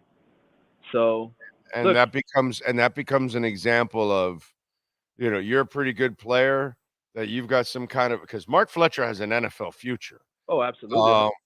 Yeah. You know what? Oh, shitty bowl game. Yeah. I'm not playing, coach. Think about this too. Listen, Achilles happen everywhere, right? But you're playing the game in New York City in 40-degree weather on a baseball field. Does that happen down south where it's 80 degrees and you're not playing on a baseball field and you're playing on a professional surface? Probably not, right? So these are all, again, this is why I'm telling you, the college football game is damaged. It's not what it was before. There's different priorities, and guys have to think about themselves. This is a me society, right? And you can't blame these guys anymore for saying, I'm not playing in a bowl game that doesn't matter. The programs have always been about me, so why can't the individual be about me? Well, that's what it is now. And that's the part I think Miami fans and a lot of old school sports fans can't grasp yet. Like, they're just resistant to it because team. I'm a Hurricanes fan. I want the best players to play, and if you opt out, you're being selfish and you're being bad. It's like, no. You're thinking about themselves and their future. Yeah. Right? Yeah. Tyler Van Dyke was watching that game going, yeah, thank God I'm not there at that shithole. Oh, God, I don't want to be I'm glad I'm not there. And that's, this is why, because they've got to look out for what's best for them. And this coaching staff wasn't what's best for Tyler. He didn't feel, so he goes to Wisconsin. That's the way it is now. And now it's accepted, and now you have rules that allow for it to happen. Now players control the narrative. They control how much I'm getting paid, right? I can go to another school that's going to pay me more. They control the playing time situation. Hey, I don't want to get hurt. I'm going to sit out this game. I got to think about my career. And then now you open the door even more with the fact that there's no more sitting out for one-time transfers. Like, you can transfer multiple times and not sit out. So now it's really the Wild West. So you tell me, how hard of a job does that make it for Mario Cristobal and the other coaches in college football to really get a grasp of this thing? Oh, no, I know it's not easy, but my brother, everybody else has got to play the game. So you better figure it out, and you better get it done, and you better know when to take a knee. Oh, yeah. That's the part of it that kills you is, hey, if you would just take care of the other stuff, then you wouldn't be 7-6, and you wouldn't have the fan base screaming as much as they are. But the fact that those other mistakes happen, that falls on you. Agreed. Did you see ESPN made a commercial about that? They did, yeah. I mean, that's embarrassing. Okay? That commercial is an embarrassment to Mario Cristobal and the Canes right there. That they're literally three guys are talking about the game last night, and they didn't mention the teams or anything, but you knew exactly what they were talking about. They mentioned the knee and all that, and then the other guy goes, "Hey, I hit the over." Because obviously after the score, it took it to the over and all that. So it was just, oh my God! Now you're the butt of a joke on a commercial, dude. I mean, that's just, come on. Oh, the one thing I will say is ultimately you look at the 4 college football playoff teams this year, and look, it's going to go to 12, and it's going to get watered down next year. But the teams that compete for championships, there's one common thread. They have the most talent. Michigan is super talented. Washington is super talented. Alabama is super talented. And that's what it takes. And I know Miami fans think, oh, we've been ranked this and this in the recruiting rankings. Dude, if you're not putting top 5 classes together, you're not really in it. And Mario finally got a top 5 recruiting class this year. So to me, you sit back, you say 7-6. That's not good enough. You're right. But I'll take the players, and I'll take the future for now over an 8-4, 9-3 season and having a 20th ranked recruiting class, because we've been there before. We've been there with other coaches at Miami. So that's the change. The change is the level of talent coming in. All right, one more thing, because I'm sure you're following up with everything going on, and it looks like it's something that's insurmountable and almost impossible to overcome. Florida State, will not be able to get out of this whole mess, right? There are no loopholes. I've said this many times. If you don't have somewhere to go, what are you doing? Okay. If you're not going to the Big Ten, what are you doing? Okay. This is the best deal. You know that show, the one with Howie Mandel, Deal or No Deal? Oh, the Deal or No Deal, yes. At Yes. some point, somebody at Florida State has to realize this is the best deal we're going to get. And just live with it and try to survive. I get the desperation. I get the frustration on their fans' part. There's plenty of reasons to be mad. But unless the Big Ten tells you we're going to invite you to the club and let you in with, with Ohio State and Michigan and everybody else, where are you going? What are you doing? You're pounding your feet in anger and you're trying to placate the fan base. That's my opinion. They have no leverage, in other words. Right. Okay. Right. Yeah. Okay. All right. Sounds good. Yeah, and it's not like the SEC is going to say, "Hey, we'll loan you a couple hundred so you can come on over." You're not that sexy. Yes. So You need them. They got Florida. Right. Yeah. Right. They don't need them. Yeah. I got you. Okay. Yeah. All right. What do you got going on in the athletics so folks can check you out? Come check out where I'm at the Under Armour All-American Game Media Day event here. I'm doing one of my recruiting confidentials, talking to recruits and players. So, come check it out. We're going to have that. Grace Rayner and I are here. All these kids are going to be going to college soon, enrolling in campus here in January. So we'll have some reports from that and more college football coverage as the bowl season, playoff, all that stuff comes out. All right, good stuff. And follow him on Twitter at Manny_Navarro. Manny, safe travels. Have a great weekend, my friend. Happy New Year. We will talk in the new year. All right, brother. You too. Take care. There you go. Manny Navarro with our Caneswear Miami Hurricanes report. Remember, use our code BIGO10. I'm actually going to Caneswear right after this. I'm going to go pick up some prizes to give away at walk-ons, and then I'm going to buy something for myself. I don't know what I'm going to buy, but I know I will get in trouble when I go there, and I will buy something. I don't know. Maybe there's a new Dolphin hat that I don't have that has, the real logo on it. You never know. But use our code BIGO10. If you go there personally, you'll get 10% off.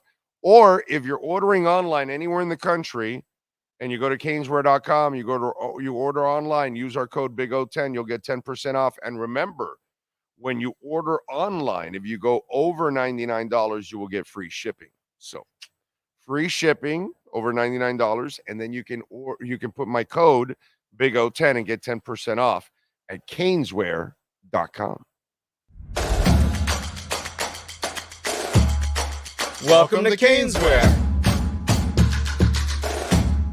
New store, new items, same great experience. Family owned and operated since 2010, Caneswear has the latest merchandise from the Miami Hurricanes, Miami Dolphins, Florida Panthers, Inter Miami CF, and more. Come visit us at our store in Davie on University Drive, just south of 595, or online at caneswear.com. Caneswear, the spot Miami fans shop.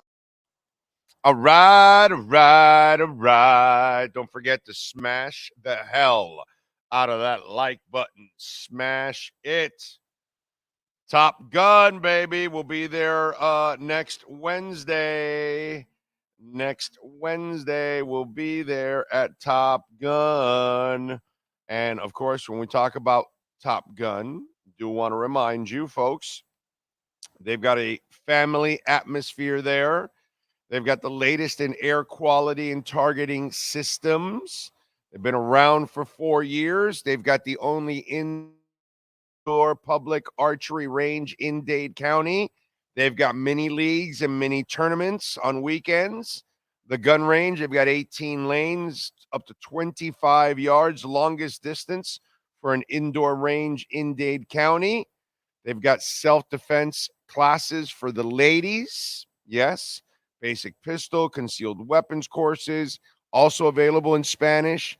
Listen, you go out to work or you travel or whatever, and the ladies sometimes are home alone, and maybe you have your gun there and they've never used it before. And you know what?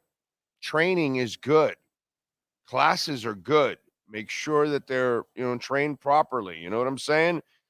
They've got tactical nights where they've got competitions, which we're going to have one in late January here on the show. We'll have prizes and giveaways, and we'll be there broadcasting next Wednesday. And, of course, all the gun sales, of course, Glock, 6 Hour, Smith & Wesson. They've got all the big names out there easy to get to right off the turnpike. So you'll love it. Get on down there to Top Gun Indoor Range and tell them that Big O sent you. And by the way, the better the membership, the better the extras that come with it. Even all the way, depending on the membership you get, even up to unlimited shooting, dude. Okay? All right? Oh, man. All right. What else do we have going on? Big O, you bad for Manny Navarro. You made him so honest with how bad UM and Mario is that he resorted to hiding in caves now. Slow down, Big O. He had to find a cubby hole to talk to us where it was quiet. Manny's the best, bro. He is so awesome. Really, really good dude, man. Really, really good dude. One of the best people you will ever know in this business. Let's see what else. Somebody ever tells you they got a problem with Manny, you look at them fish-eyed. It's like this dude here. Somebody ever tells you that, oh, this Sean Stanley's a jerk. Yeah, he doesn't get along with anybody. That person is all screwed up because that dude is perfect. That is one of the best human beings I've ever been around. So, certain people, and Manny's one of them like that. It's just, he's phenomenal, dude. Phenomenal human being. Big O Mario is the only guy I know that can't sponsor a jewelry store because if he needs to promote a wedding ring, it will make him take a knee. We all know he doesn't take a knee. That's a good one. That's a good one. Rosendo says, if I go to walk-ons, if Big O can answer this very important question without Googling the answer, what's the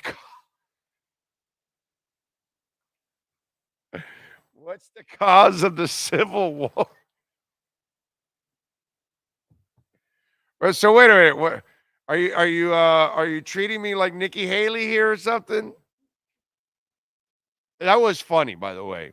Like, I don't know why people have a problem with honesty. And I get it, because in her party, it's like she worries about, she walks on eggs. This is why we can't produce like a really good candidate overall. That's why they all suck. And like you have to settle for one of them. And Nikki might be the one that I have to settle on. You know what I mean? I really don't want old man Biden again. You know what I mean?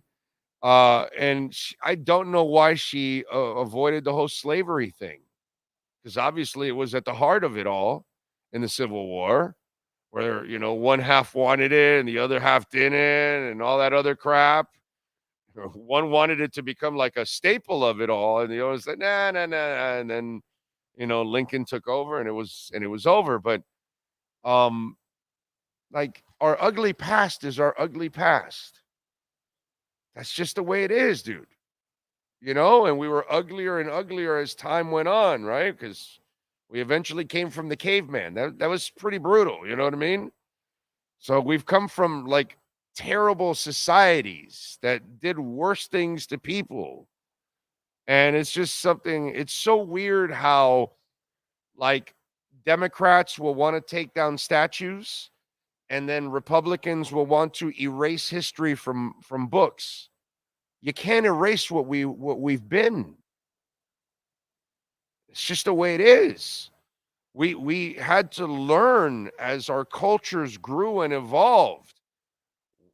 These idiots didn't know that slavery was a bad thing. They thought it was kind of normal to them. You know what I mean? And then before that, it was even worse. And before that, it was even worse. And we did worse things to each other than we ever did. We were settling arguments out in the street with a gunfight. And then you were just dragging the guy that lost out, and that's it. And moving on. It's just, we're supposed to teach the history of whatever we were. So that way you don't repeat it. You can't erase the history. It's a terrible history. It's just the way it is. And then as human beings, we evolve. I don't understand. Why is that so hard to understand?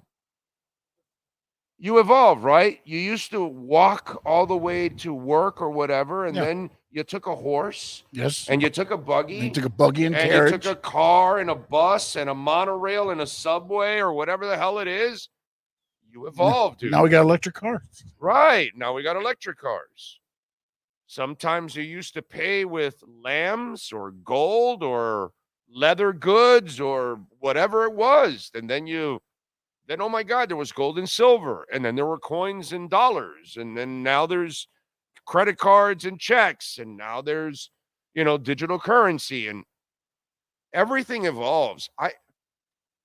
It's just the ignorance on both sides. This is why I make fun of both sides. Constantly. If you listen to me, I'm constantly making fun of both sides because both sides are crap. You know what I mean? And that's a perfect example of Nikki Haley. It's the same thing as they don't go after Trump inside the whole thing because they're worried about the little Trumpies getting all pissed off. And it's like, brother, speak your mind. It doesn't matter. You know what I mean? It doesn't matter what Democrats think or the far left or what Republicans think or the far right. I don't give a shit. It's like listening to a Trumpy say that, oh, Biden and inflation. So when Trump printed $8 trillion and flooded the dollar and the market and killed the value of the dollar, you think that didn't contribute enormously to inflation? Moron. You know what I mean? I can tell you everything that's wrong that Democrats do and Republicans do, or the far left or the far right. But I don't understand this whole thing where we walk on eggshells. And especially, for something like that, when our history is our history. What are you going to do, dude? You used to go to the dentist and they just grabbed like pliers and just yanked you out. And then eventually they started like putting some liquor, and then they started putting some, we started doing things in a more humane manner. We didn't treat each other with humane manner. We still don't in certain parts of the world. We still don't even in this country. But we treat each other better than we did 50 years ago, 100 years ago, 500 years ago. Because you evolve. But don't try to hide what we were. You know what I mean? It's the dumbest thing. You educate so that way you hopefully don't repeat it. Hiding it or trying to alter it doesn't really teach and doesn't allow people to evolve. That's all. It's really not that difficult. Yes. For some, it's out of sight, out of mind, right? Right.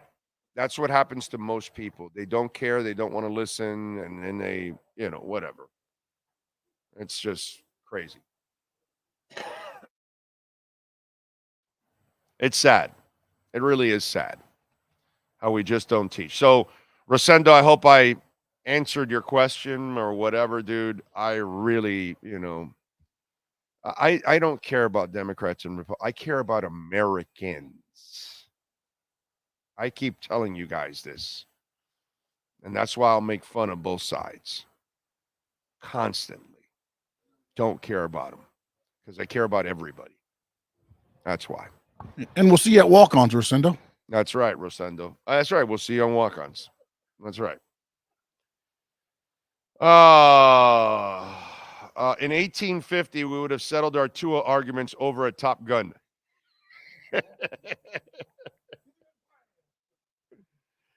Big O, we evolve if we learn from our mistakes in history. Yeah, but it don't help if we erase it. You can't erase history, dude. That doesn't make any sense. If you're 50, you're still the same man you were when you were 20. You've wasted 30 years of your life. Growth, evolving must never be ignored. Exactly. Pat says, I just wish Republicans would just reject the orange Jesus and give me someone decent to vote for. Biden ain't cutting it, and Nikki is blowing it. Yeah, it's a Pat. We don't get anybody good, bro. And then we become like little cults, and we follow the same person, even though it's not healthy and not right. And that's kind of like it is. It's the weirdest thing. I will give a lot of Democrats credit. At least most of them will admit, like, we really don't want Biden, but like these idiots won't give us anybody else.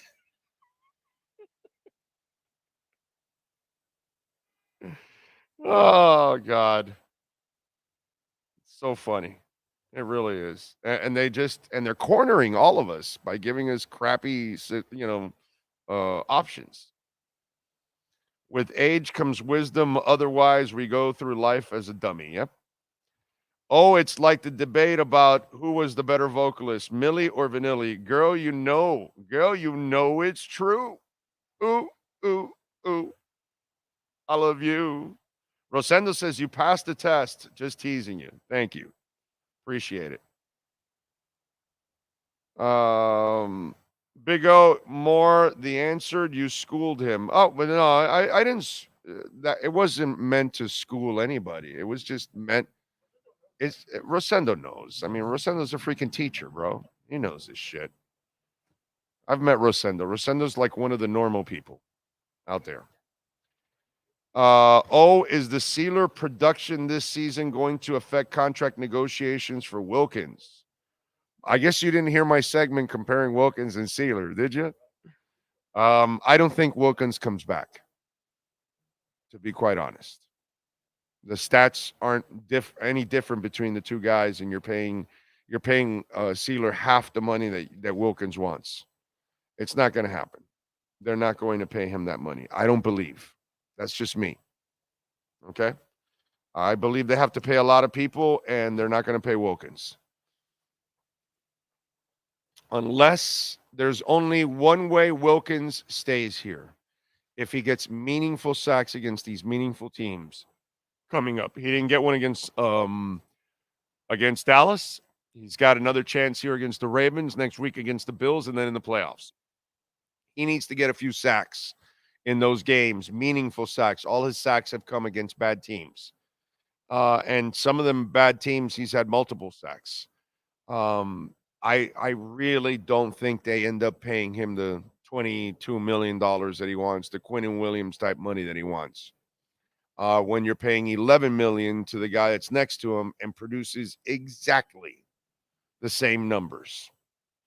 So I just don't see it happening, man. And by the way, Sealer picked up a sack this week against Dallas. So I've already talked about it, and I've given my piece on that. I think that's what's going to end up happening. Professor EDR says the Canes let me down as always. Does Mario micromanage the offense? I think he kind of influences it, sir. I talked a little bit about it. You can rewind. It was bad, my friend.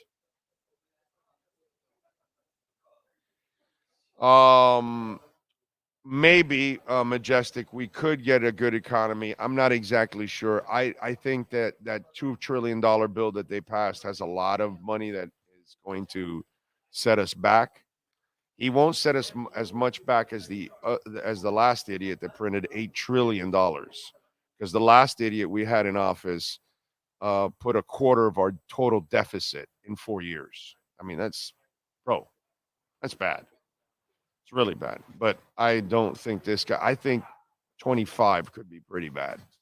The latter part of 25, I think. And see, the problem that what presidents do will affect you after office. So if deadbeat Biden gets in again, the first 4 years, his next 4 years, it'll be kind of, that's when you'll feel all the mistakes that were made. You know, that because that's kind of the way it happens. You know, the $8 trillion that Trump printed, you feel it during the Biden years. And then the $2 trillion thing that he passed, you'll feel it the next 4 years. It's kind of like that. I'll give you another example. At the end of 2018, Trump passed a bill that was that allows the banks. And I learned this through Bitcoin. Fractionalized banking, which is the banking that we have all across our country. Trump passed a bill to allow banks to keep none of your money in the bank. That's why if there's a bank run, your banks don't have your money. and they have to close. And then they have to shut everything down and limit what you can get until the government prints the money and gives it back to them. So what Trump did in 18, it kicked in 2019.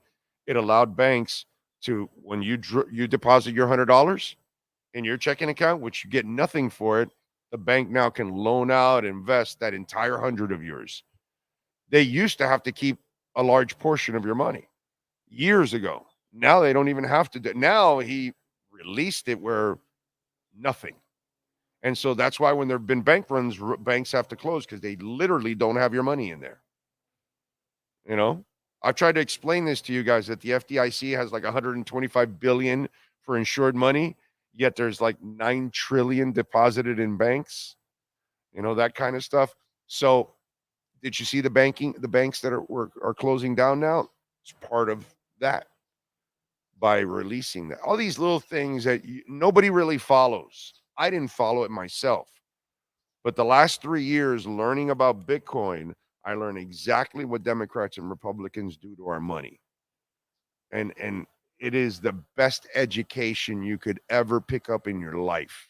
You will look at politics completely different because you will realize they both are burying you by what one does and then the other one does. And they just take turns, you know, for 4 or 8 years or whatever, all that. Like you were saying, Obama and all that. Well, Obama buried us too, bro. Obama was terrible. It's just, he's just cool, but he was a nice guy and all that. But he added to the deficit every single year, never really balanced the budget. Also himself. So, you know what I mean? The stock market, he picked it up when it was at the bottom at 8,000, coming off of obviously a bad president too. And so it could only go up, to be quite honest. You know what I'm saying? But you will see the damage over the next 4 years from Biden. It's just, you're not in it at the moment, and you'll notice it after. And, you know, and I'll tell you, you'll see over the next few years the stuff that happened, and you're going to see all that stuff, that infrastructure and all that crap that is all BS. And it's a bunch of money that is also going to go to our deficit too at the same time. But, you know, whatever, man. Either way, none of them have given us a candidate that's worth anything. You settle for something. That's all you do. Big R generation had Wonder Woman. Now wonder if they are a woman. Sadly, there you go.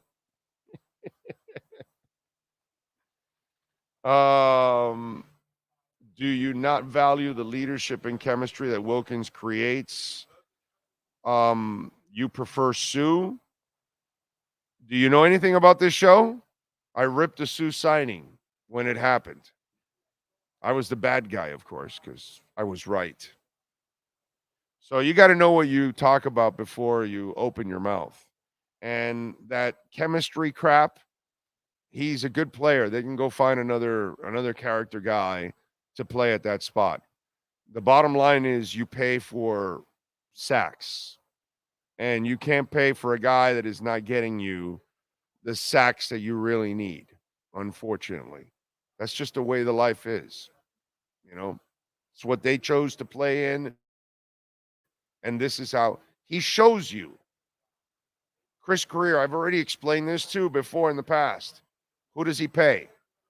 X, Byron Jones, Jalen Ramsey, shut down corners. Who does he pay? Teron Armstead, now Austin Jackson, left tackles. He will pay wide receivers. Waddle will end up getting his money, but already Tyreek got his, right? 5 most important positions. Pass rushers, Chubb got his money. Eventually, Van Ginkel will get money. Eventually, Jalen Phillips, if he can get healthy again. Ogba got his money a couple of years ago because he was producing sacks consecutively.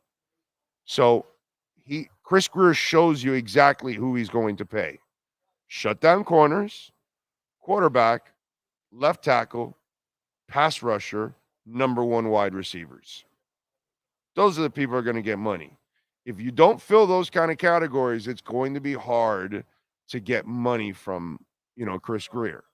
And so he has to determine, is Christian Wilkins the kind of pass rusher I pay, or is he really more of a guy against a run, good locker room guy, but I can get another guy like that. I can't pay him pass rusher money when he's really not a pass rusher. And that's what you have to look at. He sends you the message already as a GM, how he looks at things. All you have to do is look at the track record.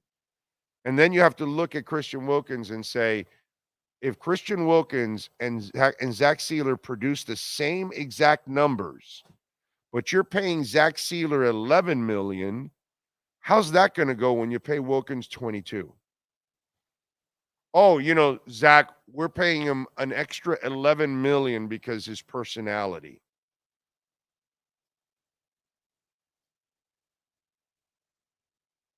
Personality is not worth that kind of money, dude. That's like a bonus. I need to know you're a badass. I need to know that you're a difference maker.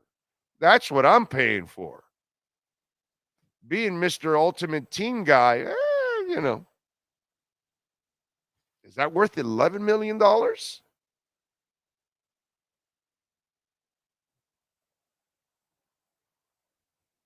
My favorite president actually was Clinton. Morally corrupt, but man, he was smart. Balanced the budget every year. Only president that ever did that. He added to the deficit, but they all do. Not nearly as bad as the Bush Jr., Obama, Trump, and Biden. These last four are the worst. These last four are, oh my God, they've killed our deficits. But I would say Clinton was in my lifetime, Clinton was the best president we've ever had. It's not even close. That guy had the skills. Sadly, corrupt, morally just terrible. So, you can't go banging, your interns, and you can't be doing, dirty crap and all that on the side. But if you look at the politics of it and the financial part of it, he's better than all these other guys we've had lately. So I would say Clinton probably. And then Reagan to a certain extent. I like Reagan. But Reagan, he got off the rails on his. Remember, I tell you, the second 4 years after, and that's what starts to kind of, and so that's where I got, a little off rail there for a good old Ron. That's what happens. But overall, we just get one crappy president after another from Democrats and Republicans. That's all they give us. Doesn't really matter, dude. Learn everything you can about Bitcoin. Learn about our financial system, and that will put you right in the middle. And you'll realize, oh crap, they both suck. Just do that. Learn everything you can about how our money is managed and handled, and learn about Bitcoin. And trust me, that will get you off of your little choosing sides. Okay. Safedine will be joining us next month, hopefully. Let's see. At least Clinton didn't smoke. Yeah, no, he didn't inhale. Remember, he didn't inhale. He toked and held it in his mouth, but he didn't inhale. Got to remember that. And if you believe that, I got a bridge in the Keys. Oh, watching the presidential debates is like watching home pregnancy test commercials that show a woman who is unhappy with the results. It may be informative, but nobody wants to watch it. Exactly. That's it. Let's see. Oh, the Canes let me down. Yes, they do.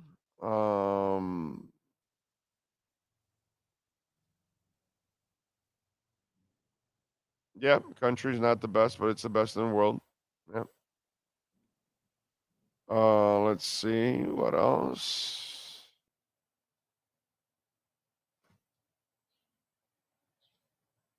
Okay. All right. Not anything interesting so far there on the chat board question wise. Let me check Cash App or Venmo. I have not checked Cash App or Venmo today. And where are we at right now on the crypto side, huh? Where are we at? What's going on? Neutron Dance is at 111, so now a little dippy there. Take advantage of that. Where are the markets at today? Wow, the Dow is down 107 points. S&P's down 22.5 points. And the NASDAQ's down a third of a point. So not a good day for the markets right now. It'll be interesting to see what happens at the beginning of the year with the ETFs. Which, by the way, I want to also mention with the ETFs happening in the early part of the year here, I don't expect like a huge bump. It's going to take 6 to 8 weeks to see the ETFs and educate people. So Bitcoin will move, and I think it might move in the 50 to 60 range by the end of January. But I think the real crazy movement comes the months after that and into the halving. That's when I think we can then push to 100K. That's what I think is going to end up happening. Oh, I have faith in Vic's scheme up perfect to stop the Baltimore offense. You know, he was talking about it, I think it was yesterday or Wednesday when the coaches talk. He was talking about mixing it up, and that's what he's going to have to do. I think that is the key for him is to mix it up and keep Lamar guessing. So you may have a spy, you may not have a spy at times. You may be, rushing at him from one side or another. I don't think you'll be doing a ton of blitzing because that's not what they do, but you definitely will have to have kind of that disciplined pass rush. It'll be fun, man. It'll be fun. It's just what you have to make sure is you cannot allow them to become a running team. You've got to stop them from being that running team. And if you do that, you can put yourself in a good position. We like talking about our Cutter's Edge Pro MVP of the night. Last night, we definitely had an MVP-like performance that the one and only William Quigley would be very proud of. Who's last night's MVP? For your complete landscape solutions anywhere in South Florida, there's only one MVP. CuttersEdgePro.com. Here's our CuttersEdgePro.com MVP of the night. Gotta go with Tyler Hero, bro. Last night he was stroking it, went 3 of 7 from three-point range, had 26 points, added 7 rebounds. And I know Tyler's real bugaboo has been durability. That he has been way too fragile and he has broken down too many times already. Already had an injury this year that kept him out several weeks. But kudos to him. Since he came back, it's the same guy that started the season with a vengeance. And last night, in a night where you didn't have Jimmy, you didn't have Caleb, you didn't have Highsmith, you didn't have Lowry, you're missing several people. You're on the road to start a West Coast swing, and you come up with a 114-102 win. Bam was terrific with 17 points, 11 rebounds, 4 assists. Jaquez added 17. Jamal Cain, man, added 18. Even Jovic added 11 points. But Tyler Hero, man, played his ass off last night, shot well, 26 points.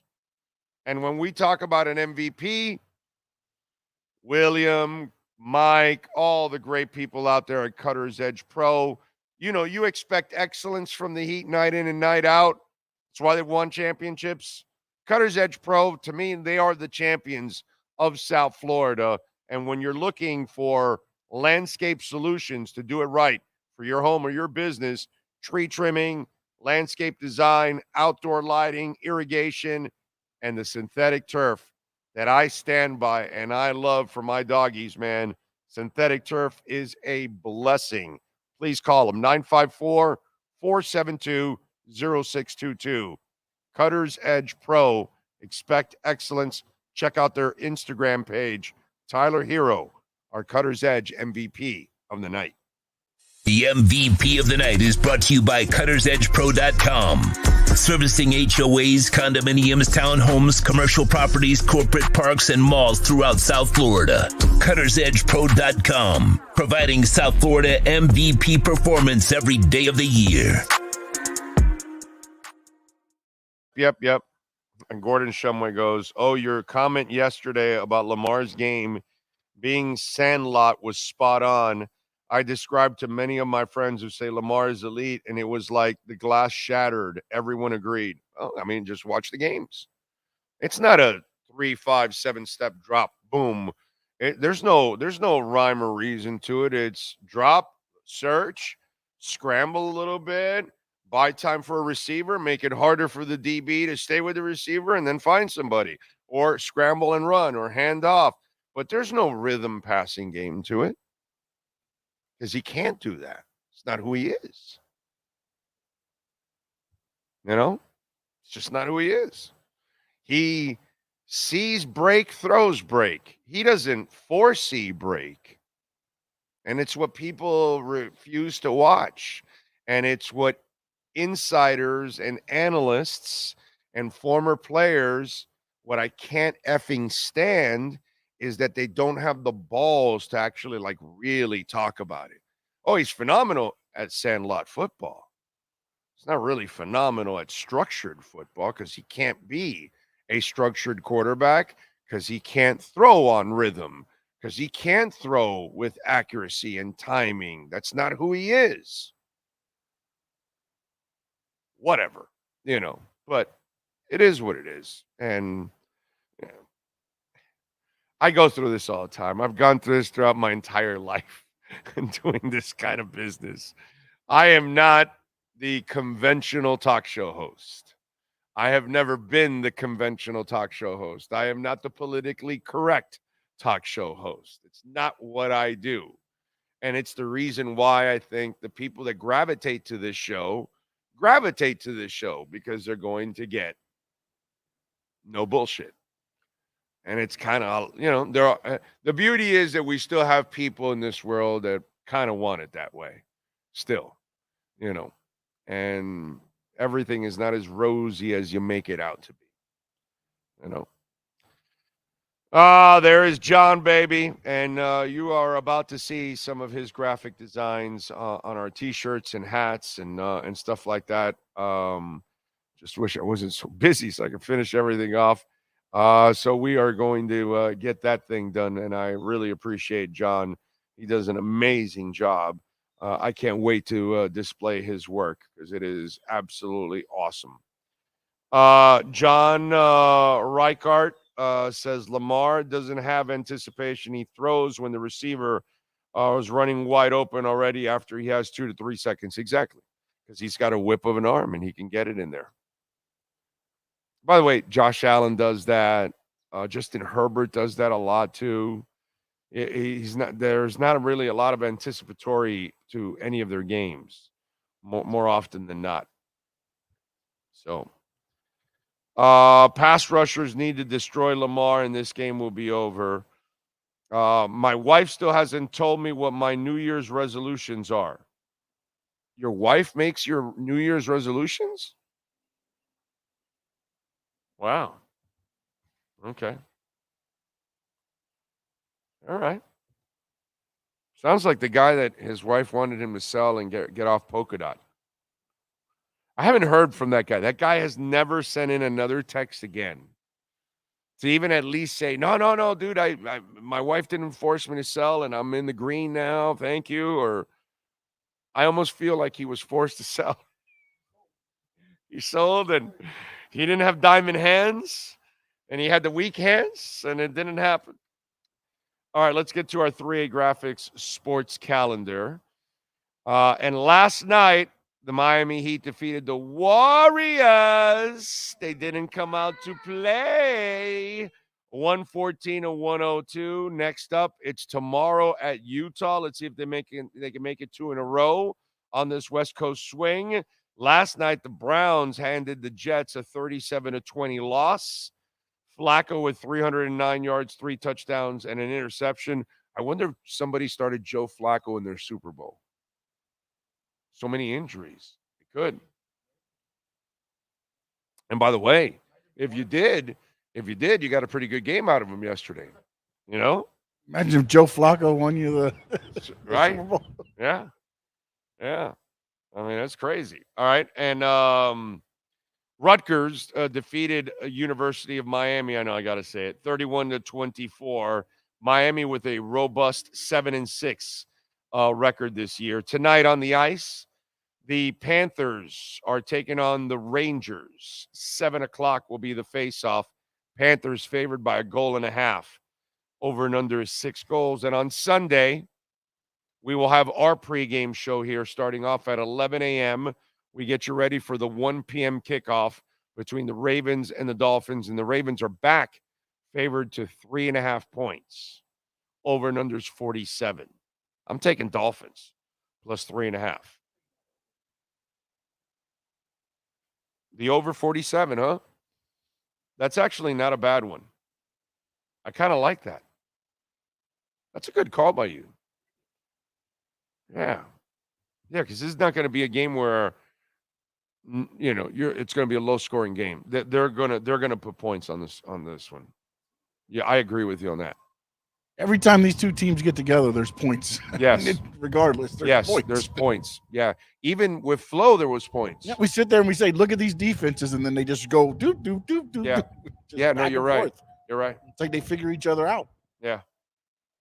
Yeah. No, you're right. Yeah.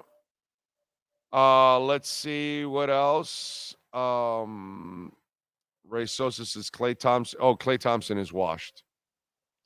Oh my God, yes.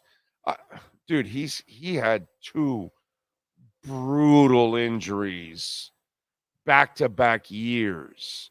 A knee ligament and an Achilles.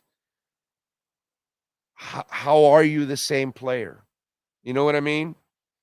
But you're paying for Draymond, you're paying for Klay, and Steph is just older now too.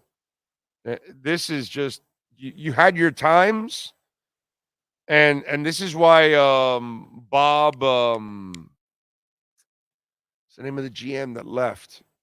That's why that guy said that guy did not want to pay anything. He didn't want to keep on with Klay, and he didn't want to keep on with Draymond. He wanted to do Bob Myers. He wanted to do the right thing. Unfortunately, it's cold, but hey, guys, we love what you did. Appreciate it, but we got to move on. We can offer you a veteran contract here to keep you around, and we could keep you around for a few years, but we cannot pay you top shelf money anymore. We need to go get some people that can lead us to a title, unfortunately, and you're no longer that player. And you're right. And they chose to stay with the loyalty part of it, but it's going to be ugly down the stretch. It's already been ugly. It's only going to get uglier. You know what I mean? Because they only are going to get older and slower, and they're never going to be what they were anymore. And why would you expect them to be? We all get older, and we all can't do the things we used to do. Yes, sir. But those guys got everything that they wanted, right? Yeah. I mean, as far as like the stadium, didn't they get a new stadium? They got the arena and everything. Yeah, but they'll be paying a heavy tax for many years to come now. Yeah, but I mean. Now you got your titles. You're right. You got your titles. And that they can never take that away from you, but. And they changed the league a little bit, right? Yeah, yeah. The way they shot the ball compared to what the league. The Splash Brothers definitely did it. Yes. No doubt about it. They created Trae Young and others now that do that. Yes. There's no doubt they had an influence on the game. But this is why when Ira tells me every time, Jimmy's going to be asking for, and I'm like, no. He can ask for the extension all he wants. Don't give it to him. Sorry. I'm not giving you an extension. You can't play enough anymore to help seeding. You hurt the team. Last year, because you missed so many games, you were a lower seed. This year, you're deeper, so you actually can survive, which is crazy. Big O, what do you think if we do a zero blitz look so Lamar doesn't know we're coming, get the ball out of his hands quick? Man, I don't know what's going to happen. But I know this, you better mix it up and keep him guessing. And the key, do not allow them to run the ball. Once you allow them to run the ball, then that allows them to become at least effective with the passing game. But if you make them one-dimensional, you will force Lamar into a bunch of mistakes. That's all I know. All right, you are correct, Chad. I forgot about that. We need to give a victory cigar, a Perdomo victory cigar to the Miami Heat after their 114-102 win. Fire that baby away.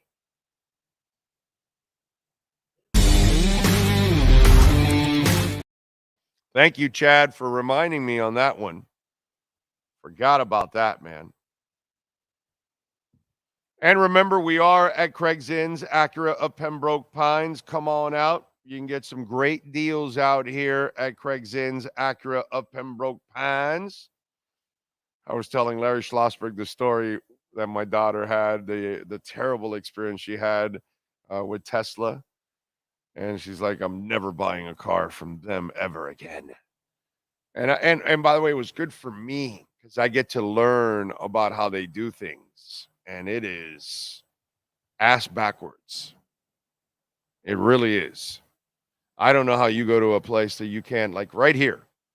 You know, I can see 20 TLXs and then I can pick the one I want, and 20 ILXs and pick the color I want, the style I want, the model I want, and then get the price I want. You know what I'm saying? Whereas over there, they assign you a car and that's it. You're done. They assigned my daughter a car that was scratched up and messed up. And it was like, oh, no, yeah, you'll have to make you're buying a new car and then you got to make an appointment to fix a new car. Huh? What? No. When I pick my car, I'm driving it off the lot right there and then. The only thing I want you to do is what? Wash my car. Wash my car, put those little paper mats on there, and then I'm off and running. Or maybe you might throw some mats in there.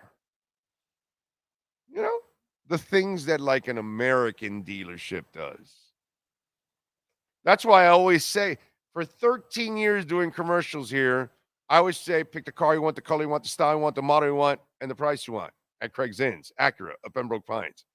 Because you can do that there. You can go to Toyota of Hollywood, and they've got, you want to go get a Civic or a Corolla. No, I mean, not a Civic, Corolla or a Camry. You're going to have 100 Camrys there. You want a Prius? You're going to have 100 Priuses. That's how you're supposed to buy a car. So you can look at the model you want, and then you pick hey, you know, I didn't see it in green. Holy shit, that thing's nice. And so you went in there thinking you were going to get a blue car, and you drove away with an emerald car because you love the way it looked. Wow, I never saw it in champagne. You know? Really. And that's why. And now my daughter's she's gonna get a Toyota now. She's gonna get the Prius. You know? So, but now I'll take her over there. Okay? And she'll do what the American way is. We'll look at, 30 of them, and then you'll pick the one that you really like. That's it. Yes, sir. Mike McDaniel has confirmed what you had already stated. Yeah. Jalen Waddle is out officially on Sunday. Tua Tagovailoa. What about him? He's gone. He's of course he's playing. He's in. He is playing against the Ravens. Of course he's playing, bro. He's fine. He's fine. He's throwing the ball all over the place. And then also what I was going to say before that was you should set it up for when your daughter gets there, they have it set up just like they did at Tesla. So when they pull no. it's like, here you go. No, my daughter would be she was so pissed, dude. That poor girl was so pissed. I felt bad for her. because that's not an experience you want. That's not the experience you want to have a bad one, No, bro. especially the first Your car you're buying car and the car you know. Yeah. And it's not like you went to a used car dealership. Yeah, right. This is Where like, used, yeah. you have to expect warts. Yeah, it's like you're going there, you're told which car is yours, and you've paid. I don't even know how much. 40 Teslas are grand, going bro. now. It's a $40,000 car. You get $7,500 back at the end of the year in a tax break, but still, you're still paying 40 up front, and you're giving me a defective car? What? And I have to now make an appointment to fix it? Fuck you, That's bro. the crazy thing. Fuck you. Also, McDaniel has said optimistic about Holland's availability for Sunday. So, don't know what that means. Read into it what you will. Yeah, I already told you, Hunt ain't playing, Holland ain't playing, and Waddle ain't playing. Unless they get a full week of practice after they've been off for this long. Man, come on, bro. I wasn't born yesterday. Holland ain't playing this week. You'll see that both those guys will get a full week of practice next week, and they'll play.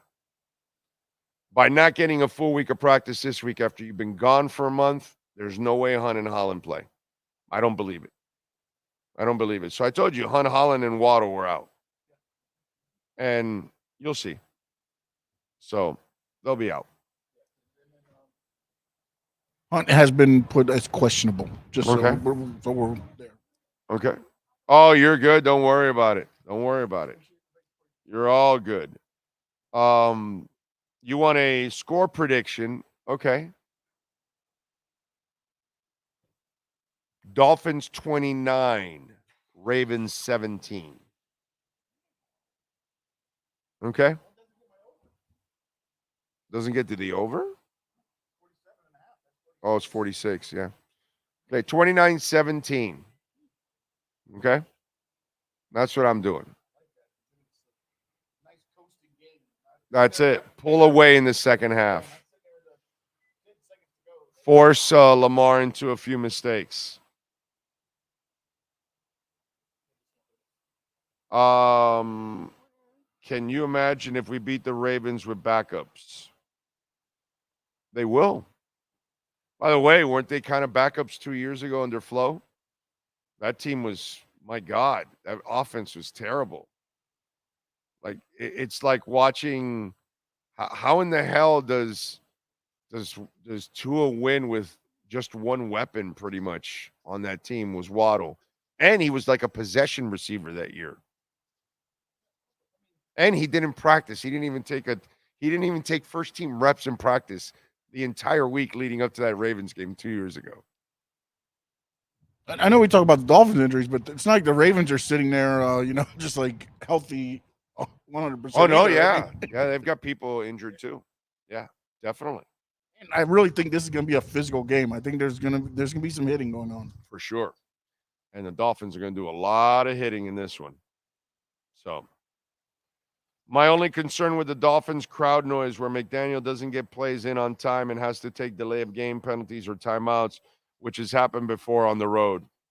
Richard, you're a stud. Very good point on your part. And it's unfortunately it's something that he still those are mistakes that he still commits to this day. So, it's definitely nobody can argue that point, man. That's a very good point, and that should be a concern for you in this game. I hope they're a hell of a lot sharper and it doesn't happen and it doesn't cost them anything. True Fin Fan says, I can't make any predictions. This game to me is a toss-up. True Fin Fan, we're going to win, bro. Have faith. Okay? You'll feel good.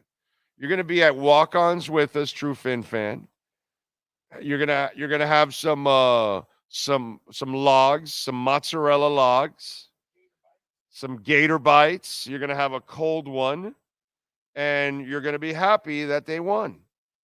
And you're gonna be listening to a happy post-game show. Maybe you'll win a prize or two, right? While you're there, Sunday's gonna be a great day for you, True Fin Fan. You're going to be welcoming in the new year. You're going to be going, my Dolphins are the number 1 seed. And next week, we're kicking Buffalo's ass. You know? That's what's going to happen, true Fin fan. I can see it now. So relax. You will enjoy this part of life. Trust me on this. Okay? By the way, I'd be remiss if I did not mention that tonight is taking on North Florida at 6:00. You can watch it on the ACC network. FAU on Saturday, number 7 in the country, is taking on Florida Gulf Coast. All right? FAU's 10-2. Yep, they just beat, was it Arizona, the number 4 team? Right? Yeah, it was Arizona, I think. Saturday at 4:00 at the Rick Case Arena. It is the Nova Southeastern Sharks taking on Embry-Riddle, and they are 3-0 in the Sunshine State Conference.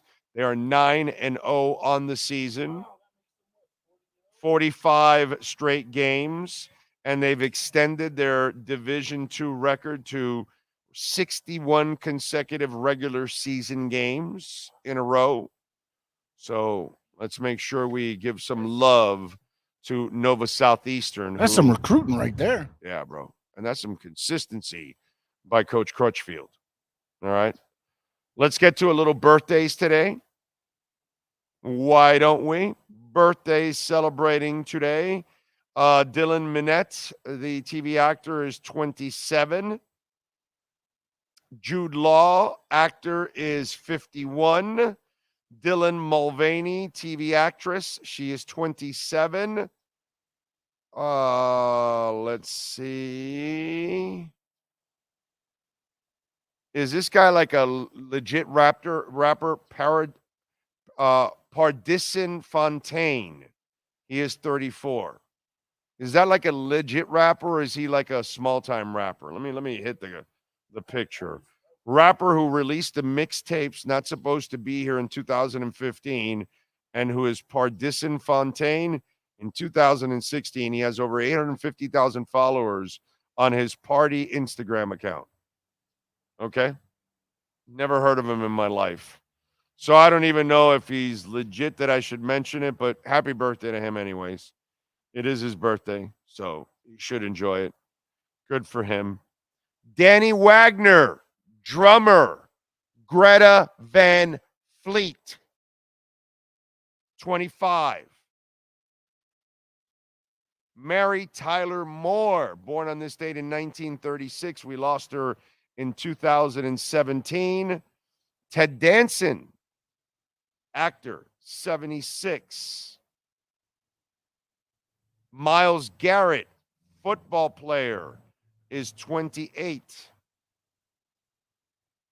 Aled Jones, rock singer, television presenter and singer known for shows as Song of Praise, Escape the Country, Cash in the Attic, and Weekend, has released over 30 albums throughout his ongoing career. A few of these have been Christmas albums. I have no idea who this guy is. I've never heard of Aled Jones.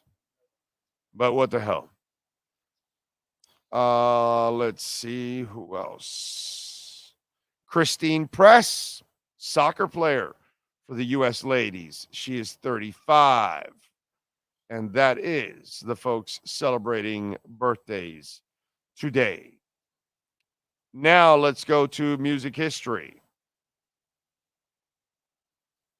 Yes, Andrew Johnson was there on the list. Way to go, Rosendo, you teacher, you. In 73 on this date, 3 months after he died in a plane crash, Jim Croce had the number 1 song in the country with Time in a Bottle. By the way, his son is coming down to Immokalee. What was that? Oh, I threw it all away pretty much, an ice cream. In 98, Evanescence put out their self-titled EP, their first ever release. 100 copies of the set were made, and distributed at the band's early live performance. I wonder if that record's worth anything nowadays. In 67, Dave Mason quit Traffic due to creative differences. In 75, Grace Slick divorced her Jefferson Airplane bandmate, Paul Cantor. In 2010, Polestar reported that Bon Jovi had the top earning tour that year, pulling over $200 million back when he could actually sing.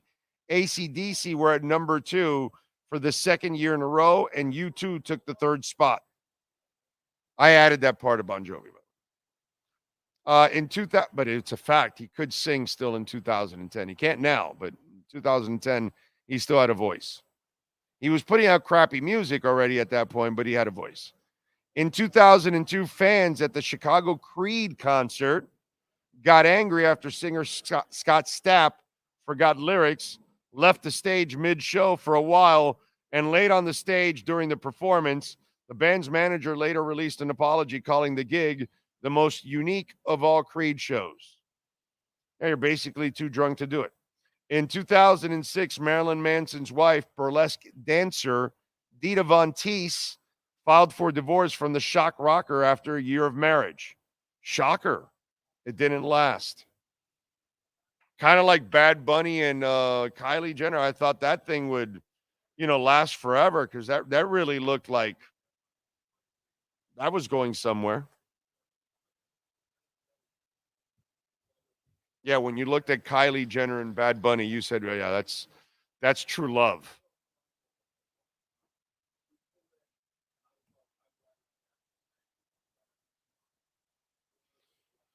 So, Sean, you're lucky that you're not single.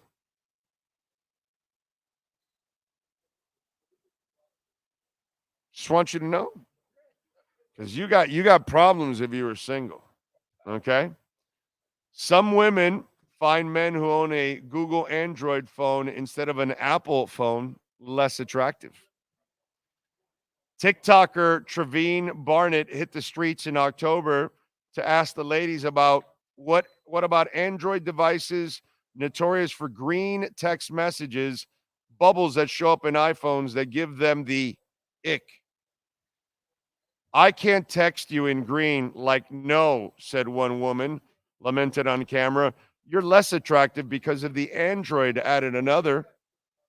In an email Thursday to the Post, a Google spokesperson cheekily replied, sorry to burst your bubble, your blue bubble, but green is so in right now. That's right. You folks out there with Androids, you single guys. In a video, another woman griped that owning a Samsung device means that she can't FaceTime with her strapping lad. But she may not realize that Apple actually rolled out a feature to video chat with other smartphones. Meanwhile, in a 2020 survey found that owning an iPhone makes you 76% more likely to succeed in the world of online dating. Having a Google phone lessened chances by 10%. Those stuck in 2008 with a BlackBerry had their chances hindered by 74%. Another study from 2018 found that 70% of singles prefer iPhone users to Android users. Gen Z shows some of the strongest brand loyalty to iPhones. Researchers have found that 87% of them own an iPhone, and 88% say the next phone will be an iPhone as well. Yet globally, Android has 71% of the market share compared to 29% for Apple. In the US, iPhone overtook Android in 2010 and has never looked back. So iPhones are more predominant than Android in the US, but worldwide, Android is number one still. So less people getting laid over the world than in America per capita. Why? Because Americans are some are smarter and they use iPhones. That, or maybe that's what's wrong with this country. Everybody goes to Apple. The only place. La Manzana. It's all about La Manzana. All right. I stick with my Android. I'm good. By the way, just for facts, to stay with facts, Apple has had a decline in profits 4 straight quarters. Just like I keep up with money, man. I'm sorry, I keep up with money, you know? So I know some of you out there that may be investors, you know, because I think we're actually, you know, some investors are kind of like people that like sports and a little bit investing are like gravitating a little bit to this show now, you know, because they actually get some information on that. But just to be factual, I don't know if you know this, Apple for the first time in I don't know how many years, it's had 4 straight quarters where it's actually not shown profits. So it's kind of been hurting there the last 4 quarters. What were you going to say? In the chat, they said that McDaniel just had his presser. Waddle's out. Yeah, we know that. No practice. I told you Waddle was out, bro. Decision over the weekend. You don't need to hear from McDaniel. I told you ahead of time. McDaniel praised Claypool, how he has handled himself, and said he expects to see more of him in Waddle's absence. Right. Yeah. Oh, yeah, but am I ever expecting him to come out and just rip into somebody publicly? Never. Yeah. Everybody's always fantastic. Now. He ripped into Marino. Now, I will say this. It works out for him that he stays loyal to his people. Okay? Because look at Jason Sanders, man. You know, Liam Eichenberg went through hell before he got here. Austin Jackson went through hell before he got here. Tua went through hell before he got here. And he looked at all those guys and said, yo, the people in the front office, they know what they're doing. You guys can play. Let's get through this shit. And they've all gotten through it. So I would not be surprised if Claypool eventually does something. You know what I mean? Because it's not like I'm sure that he's been, while he's publicly, you know, praising, I'm sure behind the scenes he's encouraging, challenging, and then staying positive at the same time. So keeping Claypool mentally in it and hungry and keeping that carrot dangled there, like, I need you to do this, man. You do this and I can get you on the field. You do this for me and I can throw to you. I can create some opportunities for you. So he does things in a way that is just genius, to be quite honest. He understands people. And he does his best in reaching people at their worst. That's a skill, man. Okay? It's the hardest time to reach you is when things are going at its worst. And that's when somebody that loves you hugs you and tell you, hey, man, everything's all right. You're good at this. You're fine. You were right. You did this. You work hard. You'll fight through this. This was a bad moment, right? People that love you and support you and believe in you, that's how they get you through all those kind of things. And McDaniel has a way of doing the same kind of thing. And it transfers, man. So I would not be surprised if this ends up transferring for him again. Yes, sir. When you look back at McDaniel when he took the job, you know, he phoned Tua right there on the plane as he's flying in. They had the conversation, you know, everything. First building block. Yeah. But then first bridge. And then you see how everybody on the team sees that. And you've seen people say, you know, you see the different Tua as far as with the confidence because now somebody believes in him. Yeah. And you're seeing it slowly because everybody that he goes up to, it's not just words. No. They've watched it each time and it's come to fulfillment. Yeah. And I think that is the biggest thing. And like if he went up to Jason Sanders like, hey, I believe in you, let's make it happen. You see all this stuff that's happened in front of you. There's nothing else you can do. Sean Payton, Jimmy Johnson, Brian Flores. You go ahead and treat your quarterback like shit. See how that's going to resonate for the rest of the locker room and see how that's going to pay off for you. Did it pay off for Brian Flores? No, it didn't. Because if you're going to treat the quarterback like shit, oh my God, what's that say about the rest of us? Wow, Jimmy Johnson going to treat Marino like that? How's he going to treat the rest of us?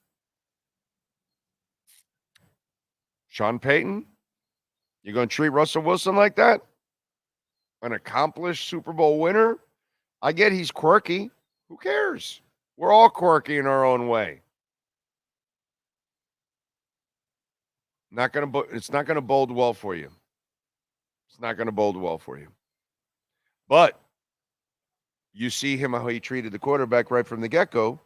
It's the same way he treated this offensive lineman. It's the same way he treated that offensive lineman. It's the same way he went and got Raheem Mostert right away and said, yo, man, I believe in you. I've known you for years. I want you to come over here and be with me. And there's Raheem Mostert having the greatest season of his life. You can choose to do things one way and you can choose to do things another way and then let the chips fall where they may. The way that Mike McDaniel's doing things with, the people skills, he's doing it the right way. He's reaching the people that he needs to reach, and it's impressive as hell. It really is. Yes, sir. So Mike McDaniel notes accounting for inflation, Dan Marino's passing record of 5,000 yards in 84 would be about 6,500 yards now. McDaniel says Marino jokes with the guys that he's been waiting for the Dolphins to come at his records. He wanted to make him laugh before Dallas kicked. I guess he was going into why he was going into there. It was Joe Shad put it out there that why I guess somebody asked him about that because you saw what he did on Hard Knocks. Yeah. Yeah. Dan, we coming at you, man. Yeah. And Dan's pumping up the crowd. Yeah, man. And because Dan is the ultimate Dolphin. And he just wants what's best for everybody. And I told you guys years ago, right, when I told you Dan was in Tua's corner. It wasn't Greer, and it wasn't McKenzie, and it wasn't Allen, and it wasn't Marino. None of them ever wanted to back away from Tua. It was all the stupid-ass owners. Bruce Beal convincing, Ross, and Ross, obviously not a football guy. God bless him. He's got a great heart, but football-wise, wouldn't know football if it hit him in the head. And then obviously Flo. Those were the people that were poisoning the waters. It wasn't the front office. That's where that's where all the other people, in the media, when people say, oh, well, they wanted other people into it. No, they didn't. Not the real football people. The football people wanted Tua. That's why they drafted him. And they believed in Tua, and they believed that he could succeed. You just got to build the offense around like any quarterback and build it so they can succeed. And it was the other people that didn't understand it. And that was your problem. Ravens not practicing, says Finn's Rule. Del Beckham, Deshaun Phillips, Jalen Armour Davis, Brandon Stevens, Kyle Hamilton. That one is one I think is the really important one. That would be from yesterday though, right? Yeah. So that'd be Wednesday and Thursday. He did not practice. And I did see him downstairs. Zay Flowers was back practicing. Yeah, I know, but I figured the Zay Flowers one. The one that I think they're going to miss is Kyle Hamilton. That's the one that he's their quarterback on defense. Yeah, that's the guy that I think could miss. I think everybody else is bullshit. I think most of them all play. Beckham's a rest day. Yeah, Beckham is he's a little fragile little thing, so they can't practice him too much. Another Canes update. Brashard Smith, who did not travel team, entered the portal. Oh, so that's why he didn't travel. Yeah, screw you guys. I'm not wasting my time here. I'm out of here. Big O, I'll text you after the show. I got a band I want you to hear. Sleep Theory has a great sound to me. Sounds like a mix of Trapped and Linkin Park. Enjoy the new metal, bro. Fins for life. Send me a video link of it so I can play it in the car on the way home. Do it now. No, you dummy. I kick in the video and the audio goes through the car, you silly. Mm-hmm. And I do the same thing when I'm watching wrestling pay-per-views. Okay. But I'm jamming. That's all. I'm not watching the video.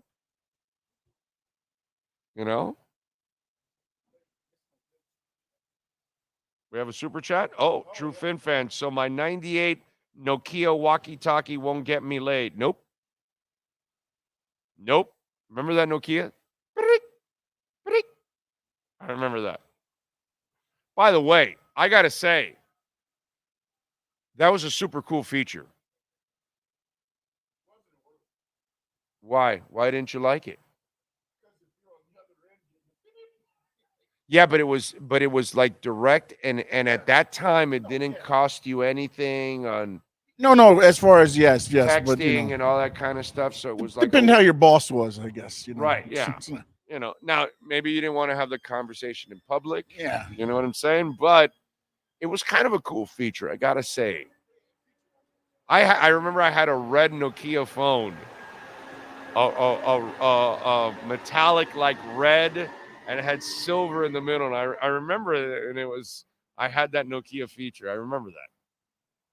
Memories.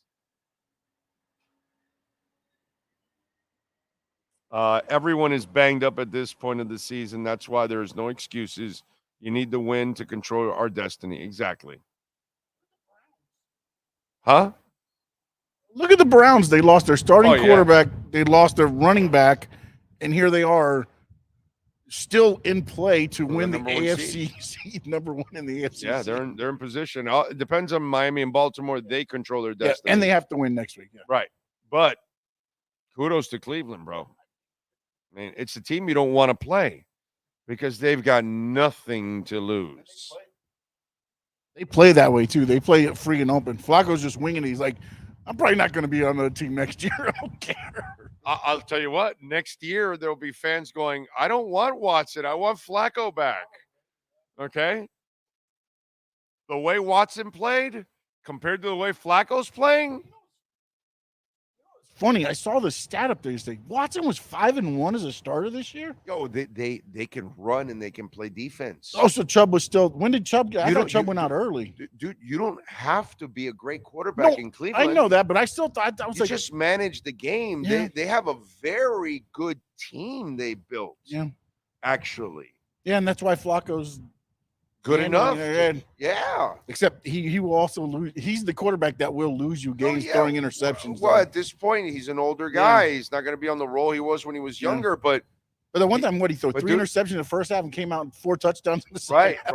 Right. And that's a veteran too. At the same time, that he can compartmentalize the bad and say, okay, that's not going to affect me. I'm moving forward.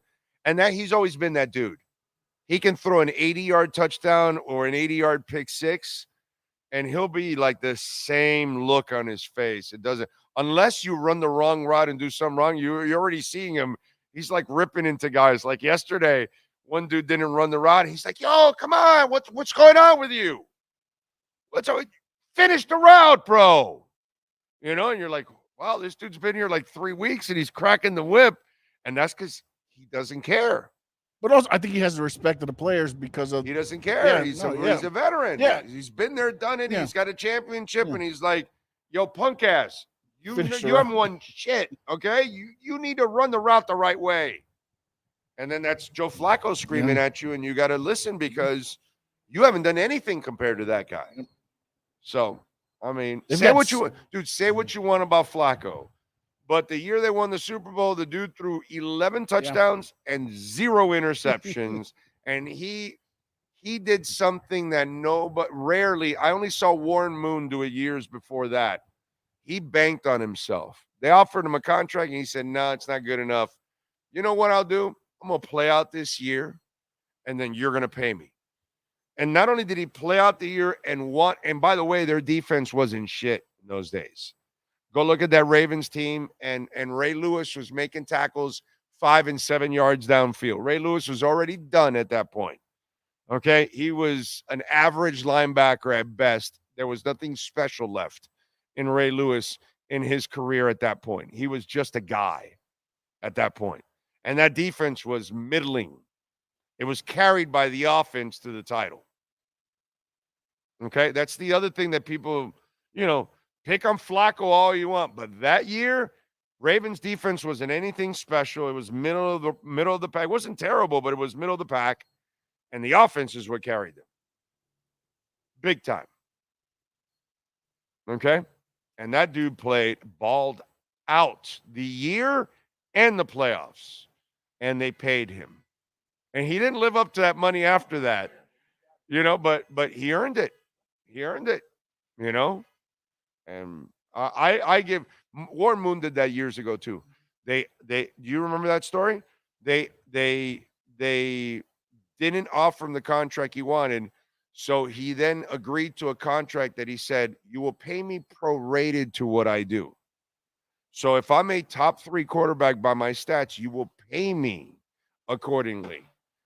And Warren Moon went out and balled out, and they paid him accordingly. And they were like, no, we'll give you a contract. We're not going to do that again. And so then they gave him a contract after that, and it's like, and Warren Moon was a badass, bro. Badass. Yes, sir. Zach Lowe. I love Zach Lowe. All right. He's talking about one Heat player. The top 3 in the Rookie of the Year probably set, barring injury. Oklahoma City's Chet Holmgren. He's going to win it. San Antonio's Victor Wembanyama. And Miami's Jaime Jaquez Jr. The latter also budding into the 6th Man of the Year race. So Jaime starting to get some national attention. Well deserved. Yeah. Chet's going to win it, because he's a lead guy on the team. Yeah. You know what I'm saying? So I love Jaquez. Anybody that's watched this show, I've loved Jaquez from the draft. After watching all the highlights and all that stuff, and then talking to somebody that actually covers him every day, I was convinced that Jaquez was a heck of a pick for the Heat. But Chet's had a great year, and he's a frontline guy, so they probably will give it to him. But man, I'll tell you this: Jaquez will end up in front of Wemby, because I think Wemby will run out of gas. His body will break down, and they don't win. Whereas Jaquez is part of winning moments like all the freaking time. So as the year goes on, I think people will gravitate more to Jaquez, and that'll be my prediction, that Jaquez will be number 2. And to me, that's a ballsy prediction, because Wemby has all the stupid hype that comes with it. But Jaquez, for me, is the better basketball player right now. Overall, but again, I got to give Chet a ton of credit. He's got the most experience out of those guys, right? Was Chet Wemby, a 4-year also? But I mean, oh, you mean college? Yeah, Jaime is he the more mature player? I guess I should say. Yes, not experienced, because all of them got experience. But right, but Wemby was playing professionally already up in Europe. So he has. How's the competition over there, though? I mean, not as, but you're still playing. But is it like college? Is it compared to college? It's a little above college. Okay. It's above college now, because the college nowadays is not what it used to be. Yeah. So it's above college, and you're playing against men. So he has that experience. It's kind of like the Luka thing, that he got here and he was playing against men as a young boy. So it helped him out in his development. The problem with Wemby, I think, is more his physical development for this league. He's got to grow into that body. Yeah. It just looks. You can easily push him around, bro. Yeah. Easily push him around. He looks breakable. Yeah. That's what I'm afraid of for him. It just reminds me of the Nets guy, Sean Bradley. That Sean was so skinny that he would suffer injuries all the time. You know what I mean? Then again, I thought the same thing of Tayshaun Prince, and he proved me completely wrong, being the toughest skinny guy I have ever seen in my entire life. I've never seen a tougher, skinnier pole than Tayshaun Prince. That was a physically tough dude that was rail thin. Never thought that I would ever see something like that. Correct me if I'm wrong, though, because I'm trying to remember when Bradley played. He played more in the physical NBA, right? Oh, yes. Like when they're body, I mean, like. Yes. Okay. Yes, definitely. He was in a much more physical era of basketball. Yes, sir. I've been a Jaquez guy since the start. People have underestimated how important 4 years of college is compared to one and done. Well, if you watched basketball before 2000, you know exactly what 4 years does for you. And you know how much better college basketball used to be in the 80s and the 90s. It's garbage compared to what we used to watch. Let's see. Holy crap. Jaime looks exactly like Adam Driver. Random comment of the day. Okay. Kevin Garnett was another skinny guy that was. Yes, he was, actually. That's a very good call, True Fin fan. It's a very good call because he did not suffer a bunch of injuries early on, even as a skinny dude. Yeah. Yeah. But you know, he always had a tough guy mentality, you know, to him. You're right, Big O, about Prince. Very underrated. Yeah, no, I got to tell you, I did not have a lot of hope for Tayshaun Prince to stay healthy coming out of school. I was like, how is that guy gonna stay healthy? And my Lord, I was so impressed with that dude, his grit, his toughness. I was blown away by Tayshaun Prince in that sense. Hey, is it true Windy has 3 last names after his name is Melamana? I don't get that. I don't. Oh, Wembayama has, oh yeah, I don't know. Oh, because you know, when you put Windy, I wasn't thinking Wemby. I was thinking, because when you say Windy, I'm actually thinking the reporter. I'm not thinking, you know. That's why. So I was thinking more of the ESPN reporter when you say Windy. When you meant Wemby. Yeah. He meant Wemby. And you're right. But I was thinking the other way. I think Bradley is paralyzed after a bicycle accident. Really? Wow. Sean Bradley paralyzed after a bicycle accident? Wow. Dude, life has a way of kicking you in the ass. That is sad if that is true. Big O, Joe Flacco played for Baltimore the last time the Dolphins won the division. Yeah. And then we got our asses kicked by Baltimore when we won the division. Wasn't it like 20-6 or something like that? 20-3 or something? 23-6 or 23-3 or something? We got dominated in that game because it was a fake team. Won 11 games, but we weren't really a good team. That's what I told you earlier in the show. That for the last 25 years, whenever you had any kind of success, it really meant nothing because you weren't nothing. You weren't going anywhere. You weren't going to win anything. This is different. That's what I love about this team and the potential that it has this year, next year, the year after. Love it, man. So if the Dolphins win, it's more of a redemption win for Fangio, so the game has a little meaning for him. I don't really care about that stupid comment that he was at Denver. So many different players are on this team compared to the team that was in Baltimore at that time. They've had turnover several years after that. And then on top of that, he's in a different place. And that was a different to me, the Raven players aren't going to give a shit about that. That's all media crap and for the fans. Somebody sent me that on a DM, and I'm like, what am I supposed to do with this? That's why I didn't even bother getting too much into this because I don't even think it has any bearing on the game at all. Bradley is paralyzed. He was riding a bike and got hit by a car. Wow. Yeah, January 2021. Damn. Paralyzed. Jesus.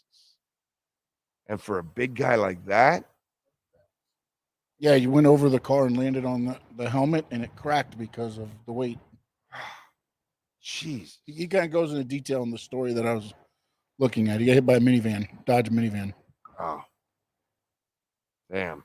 If the Bills win this week and the Finns lose, the Buffalo-Miami game has to be a lock to be flexed. No, apparently, well, it could be flexed. No, you're right. It could be flexed. The last week, they don't do it? Oh, that right. There is no. Didn't they do away with that because yes, somebody right. sat the people or whatever? They want everybody to be done between 1 and 4. Yeah. There's no Sunday night game. You're right. There's no Sunday, Monday in the final week. So yeah, no. Flex to 425. That won't matter.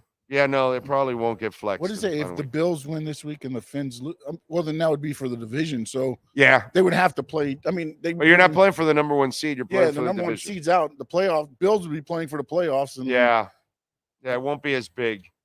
It won't be as big. They got to win today, bro. I mean Sunday. They got to win Sunday. Pat in Nashville's got 27-13. My brother and I were at the game. Harbaugh went around the stadium making gestures at Finn fans and celebrating with Ravens fans. Jerk. Okay. The last week isn't set yet by NFL. Okay. So maybe there is a chance. We'll see. We shall see. What do we got going on in the crypto market? Let me just check here. Let me see if I can do the neutron dance. If there's another dip again. Ooh, I think it's gone even lower. That's at 110. I think that might be a buying zone. I think 110 could be a buying zone here, ladies and gentlemen. Why not? You know? 110's not bad. Maybe I do a little bit of the neutron dance at 110. That's what we got to do. A little neutron dance. What's Bitcoin at right now? Oh, we got a little dip in the market. 41,770. Woo! They're shaking the trees. NorCal, I got your text. Sleep Theory, Fallout, and Another Way. I will jam those songs on the way home, my brother. I will give you my opinion on it as I'm jamming on the way home. Thank you, sir. So for week 18, some nice dips here right now. I am going to get me a little. I'm going to do the neutron dance, dude. Yes, sir. There's going to be a pair of games on Saturday for ESPN, a full slate of Sunday afternoon games in CBS and Fox. And there will be a Sunday night game. No, Monday night. There is a Sunday night game. Oh, okay. So then we got a chance. We got a chance to have a terrible Monday. Yeah, not because we lose, we're going to win. No, it's going to be a long day. Long night, and then we got to wake up in the morning. You know what I'm going to do that day? If it you know what? If we get flex this Sunday night, bro, we're on him at noon. How about that? Want to do that? If we're on Sunday night, then we're on at noon. You're good with that? Can you do that on that Monday? I would prefer to do it earlier so then I can go to sleep after the show. Because I don't get sleep between doing all the audio and video and then waking up. Okay. All right. Then the kids will be going back to school. Yeah, the kids will go back to school. So you want it early? You want the regular 10 a.m. start? I don't want to back it up too far. I mean, I'll do it, but I'll do it. I'm doing it for you. More. I know I'm not going to sleep as much, and my voice needs a little rest, but rest your voice, then rest the voice, and then go. So then we could do it there. I just in between there somewhere. All right, we'll do it. We'll keep it at 10. We'll keep it at 10 for you, so you can get it going, and then you can go to sleep. Let's see how much the fandemonium goes over on from Ravens, the post game. Yeah. Okay. All right. Ray Guru Happy Young. Post game going to the playoffs. That's right. Thank you for the super chat, sir. Very nice of you. Thank you, Orlando, for your top-notch sports coverage. I have a feeling our defense will create a few turnovers on Sunday. Abrazos. Thank you, sir. I agree with you. I think the defense is going to show up. That's why I got a 29-17 game.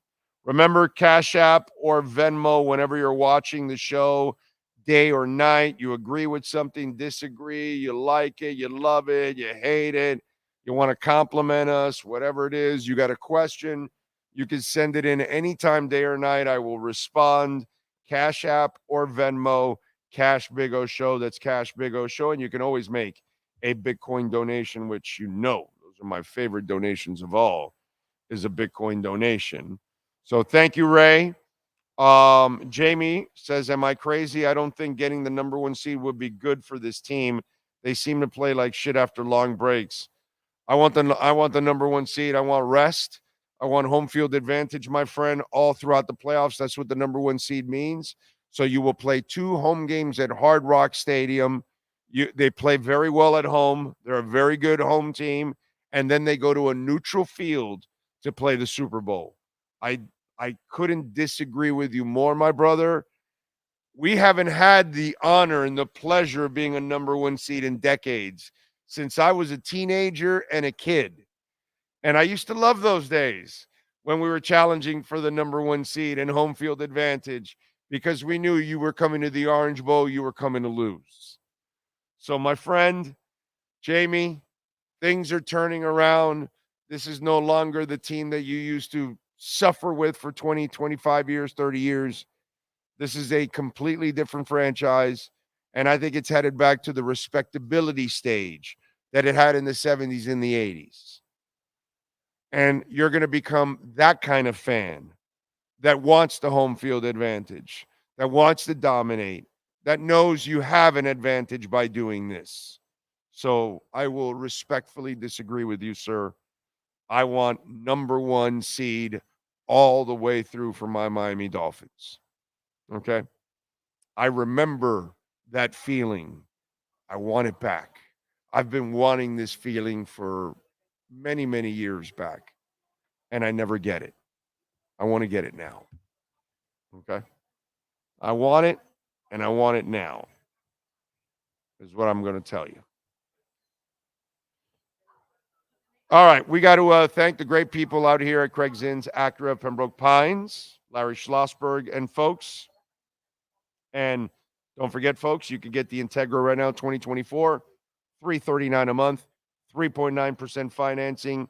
TLX right now, 2023, $399 a month for 36 months. Come on down, baby. 15601 Pines Boulevard, just off of I-75 in Pines. Tell them that Big O sent you. They will take care of you, man. Got a large selection of certified pre-owned vehicles, and they look like they're brand new. And, of course, the lot is loaded with brand new vehicles, so you can pick the car you want, the color you want, the style you want, the model you want, and, of course, you can get the price you want right here. And it's the end of the month.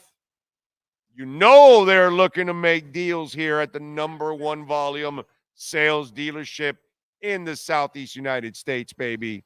Craig Zinn's Acura of Pembroke Pines.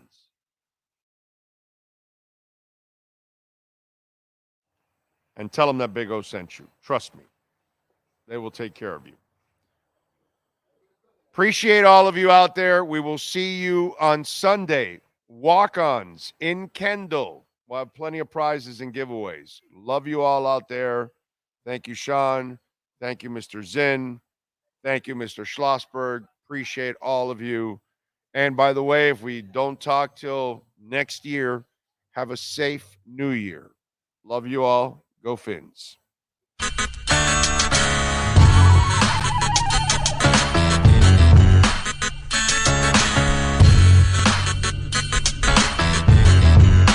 This is the Big O Show.